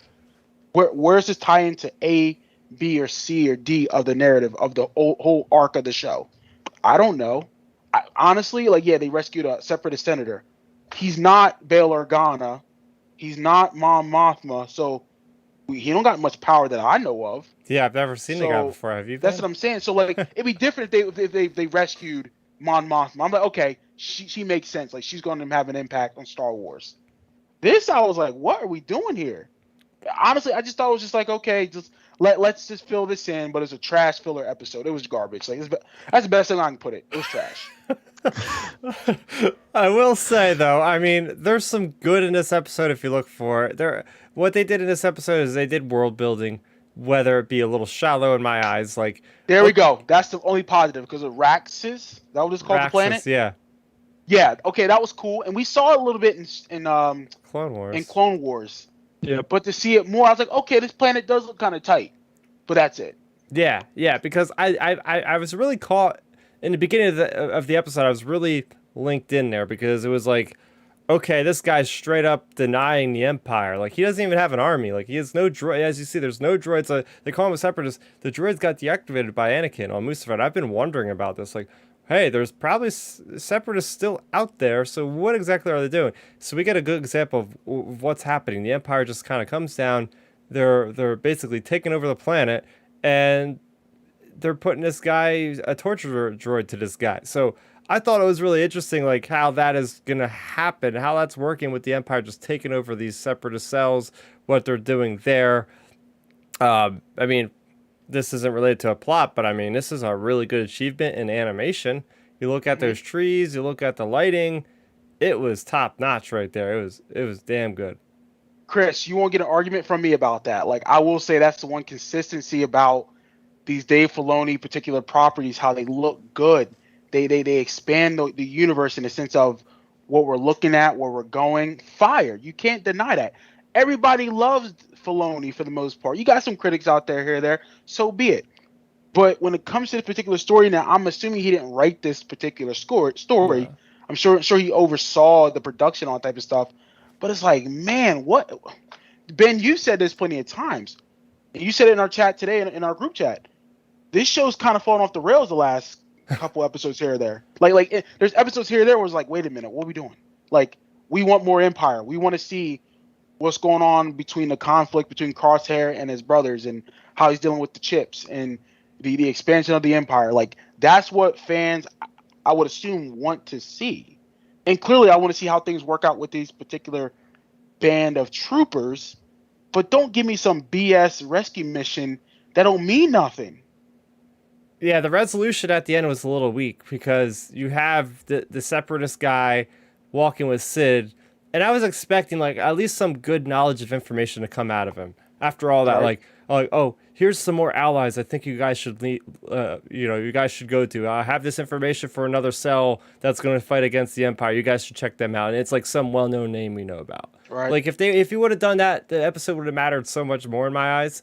But the fact that like he doesn't even get a chance to like talk about what this means for his people or anything like that, it was just this person didn't even need to be a separatist. It could have been just any random dignitary of any planet, and it would have had the same effect. So the fact that they said he was a separatist and kind of were like, we're not going to even talk anything about it. It's just they left the door wide open essentially. And the fact that it's a big deal because these clones, their job was to go and attack separatists. Like they were made to fight the separatists.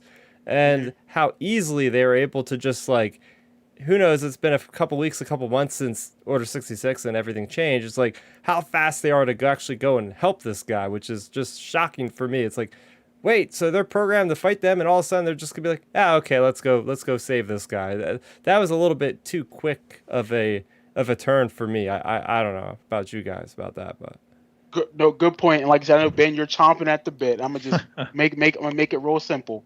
You're right on that, Chris, because I believe Wrecker made a comment about like, but he's a separatist or whatever, and Hunter was like, it don't matter, you know, we're not like it's the Empire, and it's like, wait a minute, you fought for 3 to 4 years, believing that the separatists were the evil, and you're just gonna just flip off a switch like that?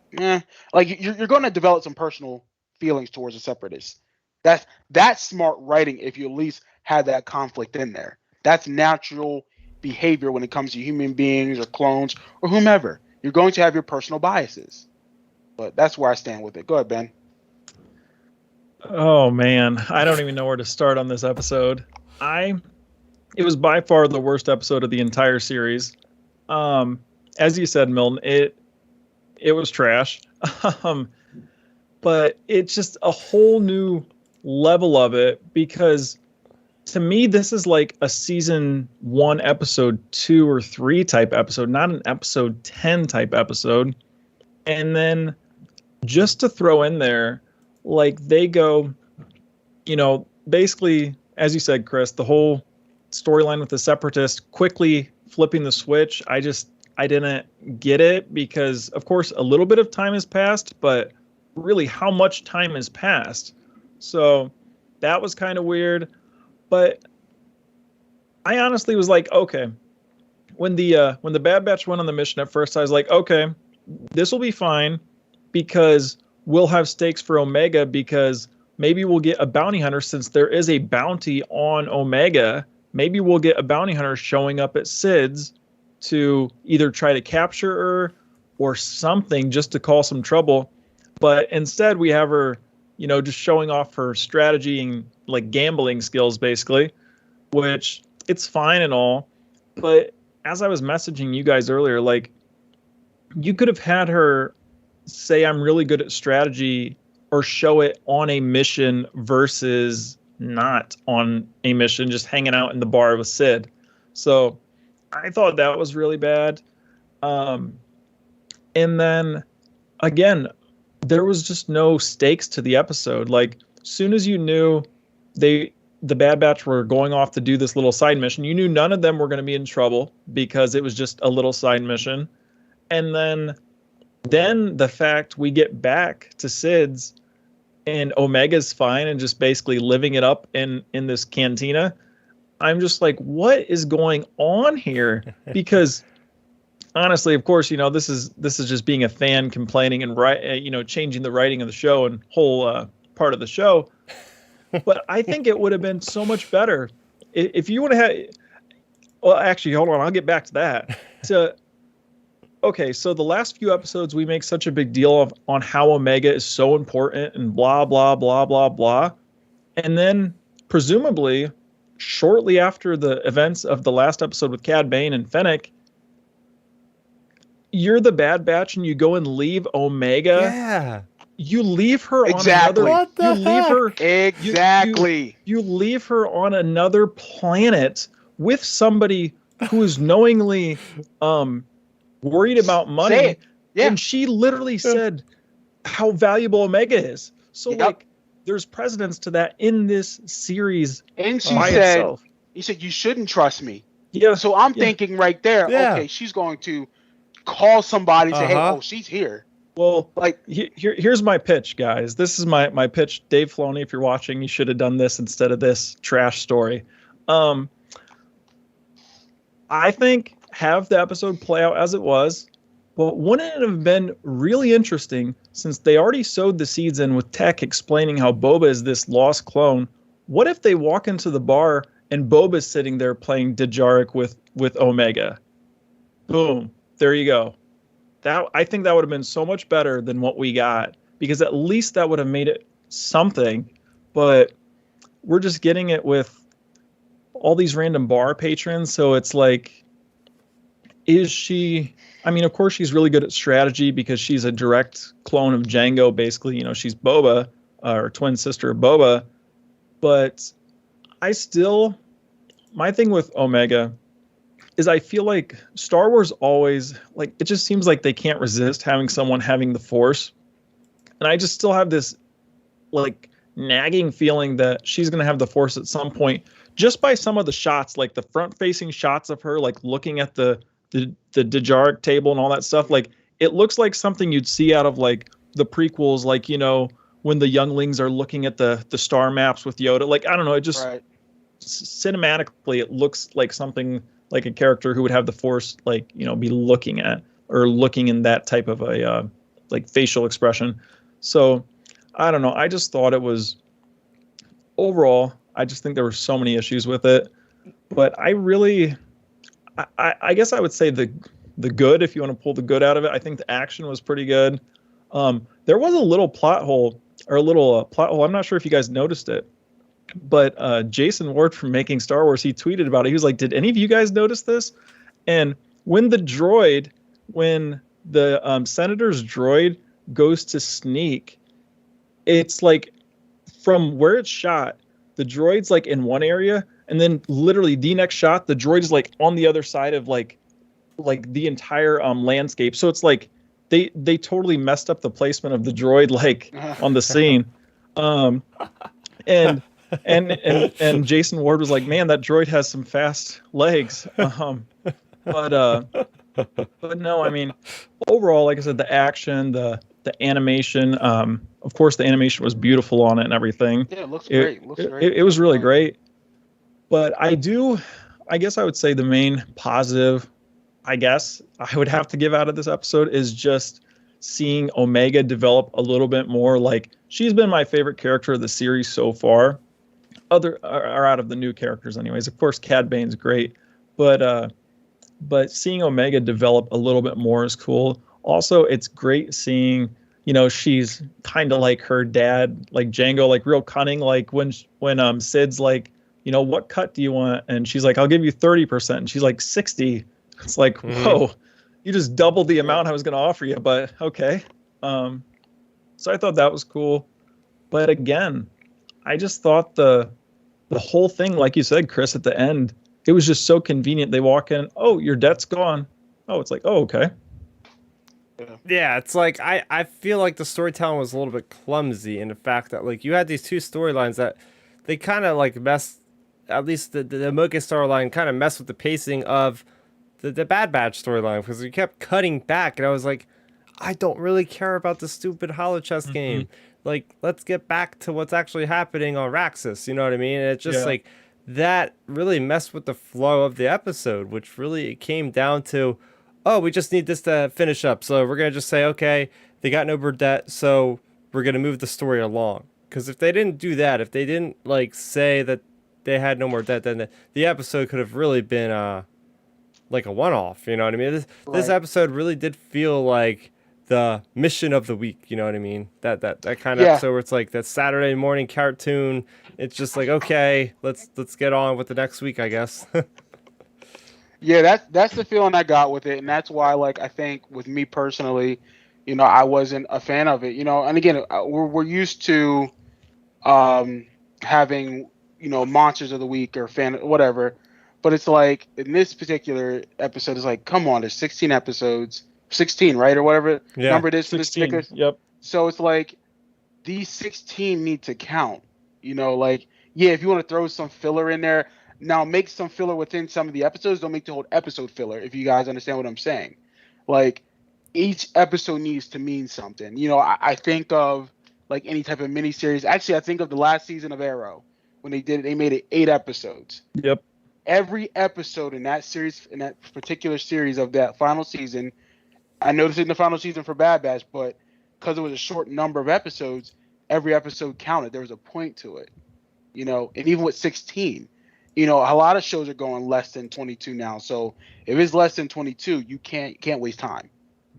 Oh yeah, for sure. I mean, when it comes to all of those type of things, like you have to hit it out of the park. Like you know, like we said before, we've been so critical of like Mando because you only have a limited number of episodes. Like this show's only 16 episodes long, and more than halfway through the season, we're getting an episode like this. Yeah. It's like, what is...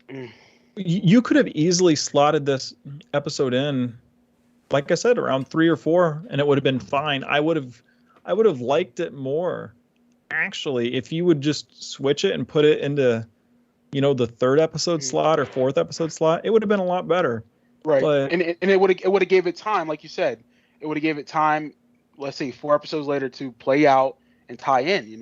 That makes sense. I actually yeah, just finished today. I've been watching another animated show. It's on HBO Max, Beware the Batman, and that's 25 or 26 episodes for that just one season. But out of the 26 episodes, there's maybe 4 filler episodes. Every episode's telling a story, and again, that's another animated show with 10 plus more episodes compared to Bad Batch. So it's like, come on, like Yeah, you can yeah. do it. I mean, another positive I'll say about this is they are at least going to different planets. They are at least Yeah, seeing the Empire's role in all of this, right? Like, there's been very few like episodes where they've been at the same place twice. They gone to right. Ord Mantell. That was the first big one. I mean, obviously they're there almost every week now. But then they went to Raxus. Then they went to, not Kata Nemoidia, but the one with the Pantorans or whatever. Ordo Cantora. Pluto. Yeah, Pantor. Like, they've gone to plenty of original locations that we haven't seen in Star Wars before. So I at least have to give them credit for that, because like that was the synopsis and the description of the show is like these troopers become mercenaries and travel the galaxy. So it's doing what the show wanted them to do. They're traveling the galaxy. It's just some of these episodes could have either been condensed to make it maybe 12 episodes instead of 16, so that way it would have been really impactful for every episode. But another part I really liked was the whole idea of like the vehicle combat, because that is something we haven't seen in the show yet. Seeing the ATTEs, we haven't really seen a lot of them in Clone Wars or in any other thing of Star Wars in general. So seeing like a vehicle fight was a lot of fun for me, because I'm just a lover of the AT-ATs or the AT, however you want to call them, and all those things, and going through the city streets and all that. It kind of reminded me of Naboo. So I at least got enjoyment out of that. Yeah, or Chris, I'll echo that. I will say I'll give you credit on that, because it is nice to see like those church pavilion type buildings. How they looked. It looked like a very religious type planet in the sense of like the structure of the buildings. So I did enjoy that, because anytime I travel to New York or Philly or Baltimore and I see structures like that in the city, I'm like, oh, that's very beautiful art. It's very beautiful infrastructure and how they have it set up. So yeah, that was cool to see the infighting in the city. And you're right. I'm happy that they are expanding the particular show with the different planets. Again, I think you make another great point. You could have combined one or two of these episodes to make it a longer episode, but also flesh out more of the story within, if you merge 2 episodes together to make it, instead of 16, make it 12. Yep. So. Yep. And a cool thing I noticed too. Oh, you want to go ahead, Ben? Oh no, I was just saying. Yep, I pretty much echo everything Milton said. I mean, I just think there should have been a little bit more planning with some of these filler type of episodes. Not really filler. I mean, this one's a filler, but these type of episodes, I feel like, as you said, you could have just squished them together a little bit and condensed them into one longer 40-minute mission and been done with it. Mm-hmm. I mean, really, the last 3 episodes, you probably could have made that like your mid-season finale. If you could have combined the last 3 episodes in particular, and said, hey, this is make it your mid-season finale, so we take 2 weeks off after this, whatever. And the way they ended it with them playing the game, I'd have been fine with it that way, because it'd have been a nice pause moment for us. Yeah. These 3-episode arc. Okay, she's safe. We're good. Now let's push it for the last 6 episodes and ramp it up. Yeah, yeah. Well, the cool thing I do want to know, and I put this out on Twitter, is I'm pretty sure at this point we have seen every bit of footage that's been in those trailers, and we still have 6 episodes left to go. Mm-hmm. And we don't even know, like the finale could be another 60-minute long episode, just like the premiere was. You never know, right? So I think now going into these last couple episodes, and a lot of them we already have titles for, like, I'm really expecting some big stuff coming from the Deal with the Devil or Devil's Deal, or whatever it's going to be called for next week, because a lot of people are pointing to Maul. I'm not gonna even let myself believe that Maul will be in the show, but I think some kind of dangerous character, even if they have to team up with, let's say, Cad Bane or something like that, I think something is going to be pivotal that'll happen at least on the next episode. And then we have, the one planet that Hera is from. That's going to be another planet. Ryloth, right? So I know for a fact we're gonna get some really good content here. So I'm just waiting for it. I'm hoping that this is like the last thing, because now look, like there's no hold bar on these characters, right? They don't. If they have no doubt, if they have no debt, why are they hanging around this place with this person anymore? I expect them to like find out their meaning of what they need to do now that they don't have to hang around with this person. All right. Yeah, I mean, as you said, leading. Yeah, I think we're totally done with the whole Sid arc of the show. I think we're moving on from that. And as you said, the title of the next week's episode is Devil's Deal. So, what's that mean? Is it the Bad Batch potentially? Hey, as you said, you don't want to get yourself too hyped up. But what if it is Maul? What if it's the early risings of the Crimson Dawn? Maybe it's that, or maybe it's Boba. Maybe they unknowingly team up with Boba for something, or something along those lines. It's going to be interesting to see how they bring this home, and especially if this is just the first season. Mm-hmm. We may not have like an epic over the top final few episodes, because if they're planning on doing 2 or 3 more seasons, maybe the final episode is just really good, and then we go from there into next season. Could very much go that way. I'm still waiting on a confirmation for getting season 2. It's like, guys, we're already halfway through the season. Like, by now, I would expect, hopefully, like, green light for season 2. Hopefully. Let's hope. I mean, let's hope. So I think we've said enough of what we wanted to say about this episode. So we're going to just wrap things up here on Outer Rim Transmission by giving our scores and our final thoughts here. So I will kick things off on this week. So like I said before, this felt like a Saturday morning cartoon. There was some stuff that maybe pushed the story forward, but it wasn't to the degree that I was expecting. It felt more like Mission of the Week.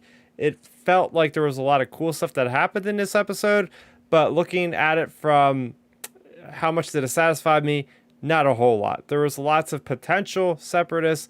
The fact that the guy just left without any kind of resolution, any kind of hint that might be going on with separatists around the galaxy, was a huge letdown. I think they definitely dropped the ball in regards to him. Now, granted, we're looking at this halfway through the season. This character could show up, and lots of times there's things that carry through for the end of these series that really pay off. So, but we're looking at this thing from a current week perspective, and that's how we're grading these. So with that being said, I got to give it I'll give it a 6 out of 10. It barely makes a passing grade for me on this one. And I'm going to throw it over to Ben. Well, I am going to be not as nice. I think the episode, as I said, was really bad. Worst of the series. Just a waste as a whole. There was a couple good things, but a couple good things don't make up, in my opinion, for 25 minutes of junk. So I don't know. I just thought it was, like I said, if only I had a face cam on when I was watching this episode this morning. I literally was shaking my head when the episode was over, because I was like, what was that? And it's like, are you kidding me? We are getting that 10 episodes into this show, like right after all of this big resolution with Cad Bane and all this stuff. And then on top of all of it, I guess the Bad Batch doesn't really care too much about Omega, because they leave her with someone who is really concerned about money, working with criminals. And we're like, we'll just leave Omega with this sketchy character, and we're just going to go off and do this mission.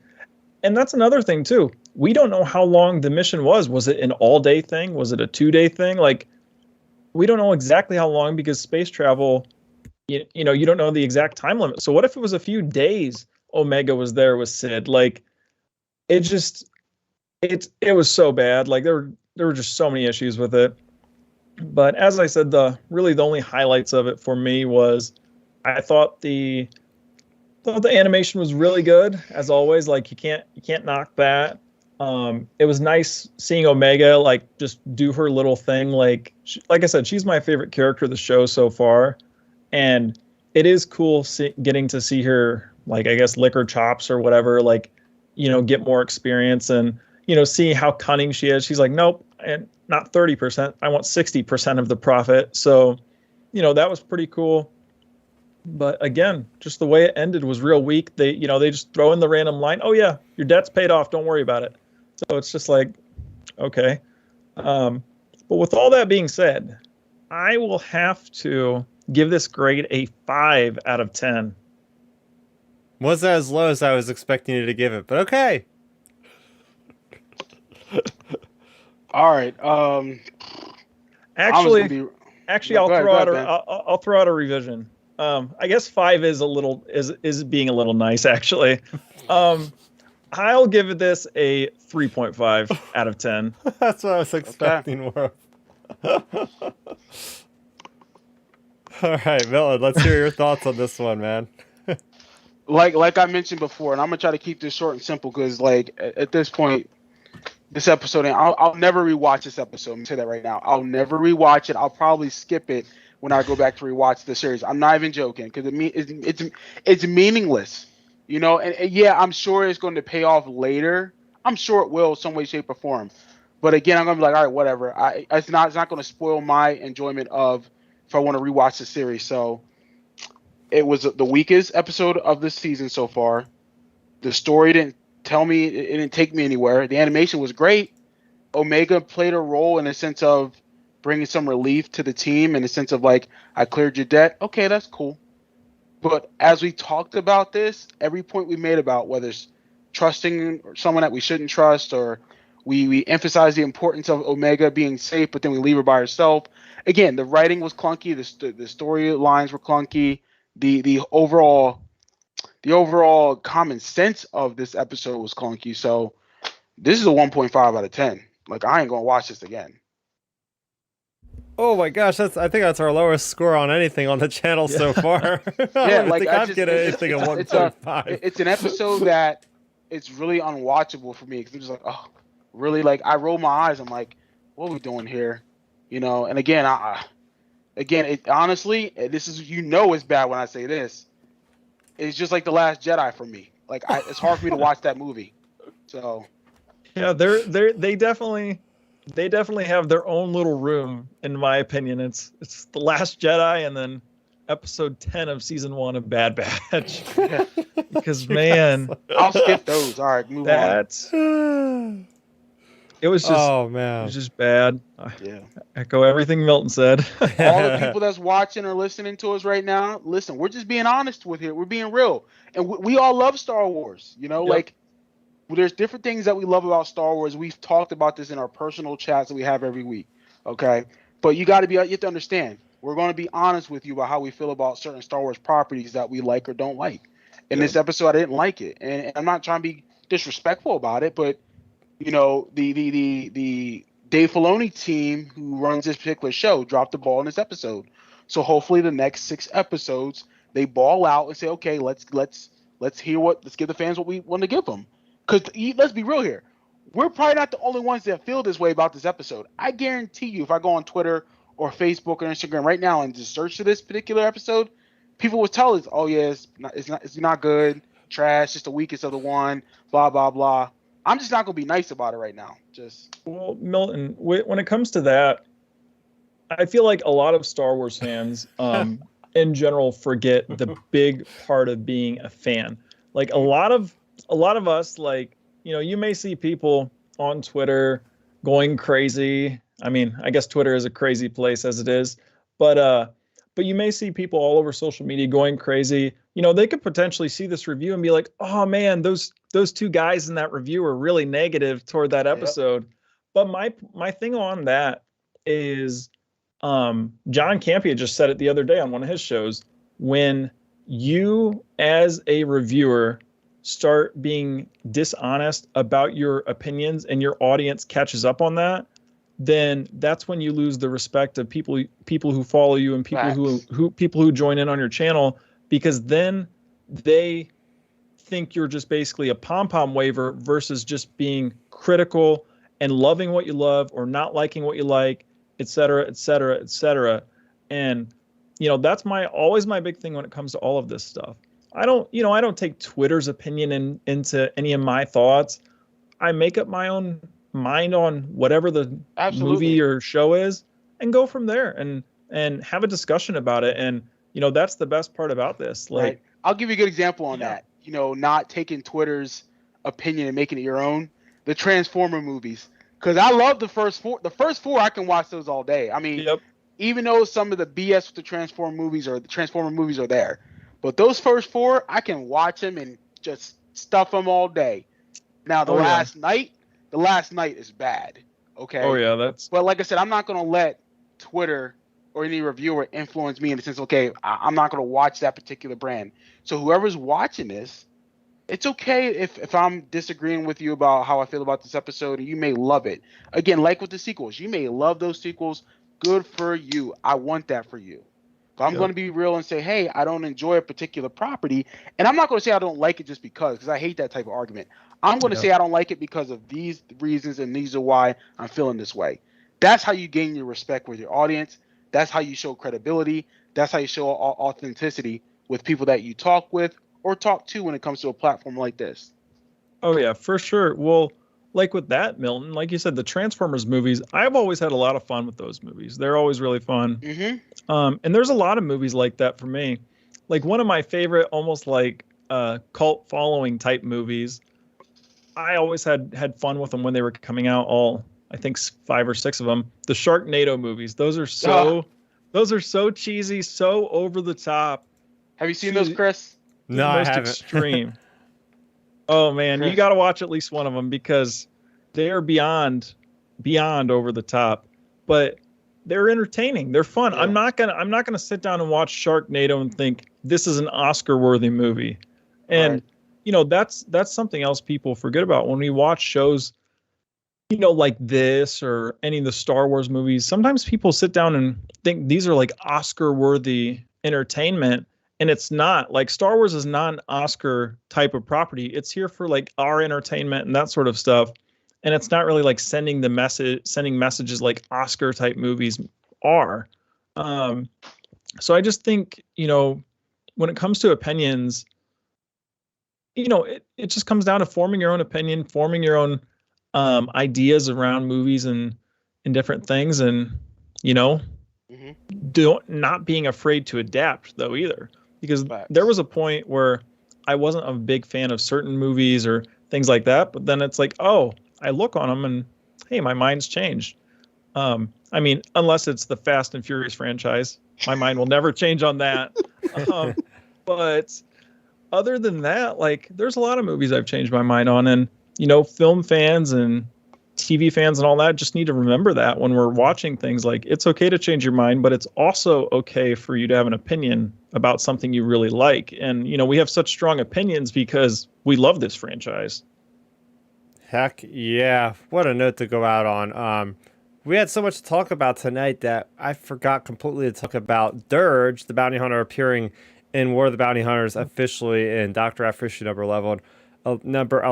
Really cool appearance. They do him justice by his prowess, his just bulkiness, and his different guns. He reminds me a lot of Cable from the Marvel Universe. He doesn't have a lot to say, but he's got a lot of freaking weapons, and this guy's a badass. And I won't spoil the ending to that, but as we revisit here, sometimes almost on a weekly basis, I'll probably talk about him again as he appears probably later on in the War of the Bounty Hunter series. Let's talk about where you guys can find us on the internet. All right, so you guys have anything to report on? Ben, have you been doing any kind of podcasting lately?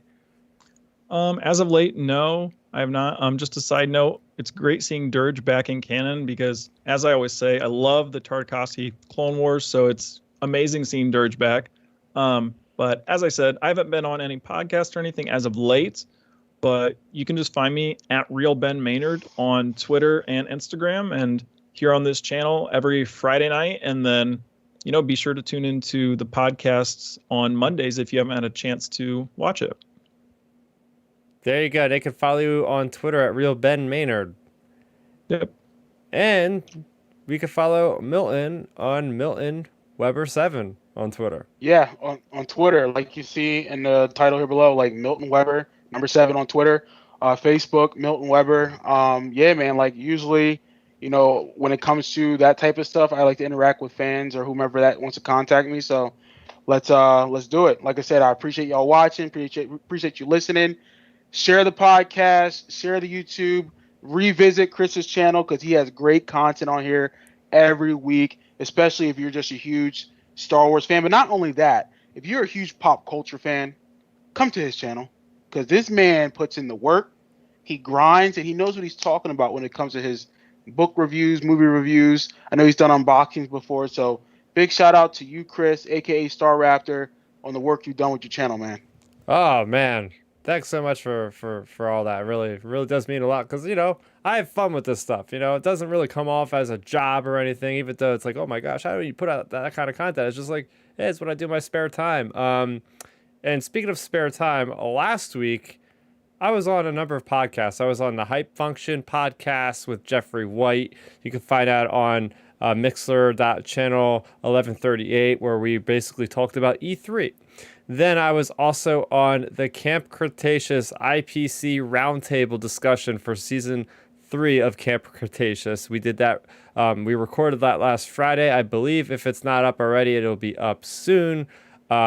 I did this podcast, obviously, and I was also a guest on Podforce 99, which is Star Wars Underworld's official Star Wars The Bad Batch podcast review show. So you could search that up on different kind of podcast services, and you'll find me talking about more Bad Batch from last week's episode over there. And on this channel this week, I've been very busy. We had 4 comic issues come out this week: Star Wars Adventures, Star Wars, the War of the Bounty Hunters, all that stuff you can find on the channel right now. Make sure if you haven't already subscribed to this channel, share it with your friends. That way we can get more of you guys involved, because we had a very involved chat room tonight. We had Tim Sheets in there. We had Abu Nas. We had Christiana Bell. We had Chris Forsyth dropped in for a little bit. We had James Annabelle. So we had a lot of people in the chat tonight. It was a lot of fun seeing you guys talk with one another about what was going on with the overall video. But you guys can also, like I said off the top of the show, if you're joining us late in YouTube, you guys can also download the podcast on any podcast platform the Monday after we record this. We record it live every Friday around 9 o'clock Eastern. So that's going to do it for me, for Ben, and for Milton. End transmission.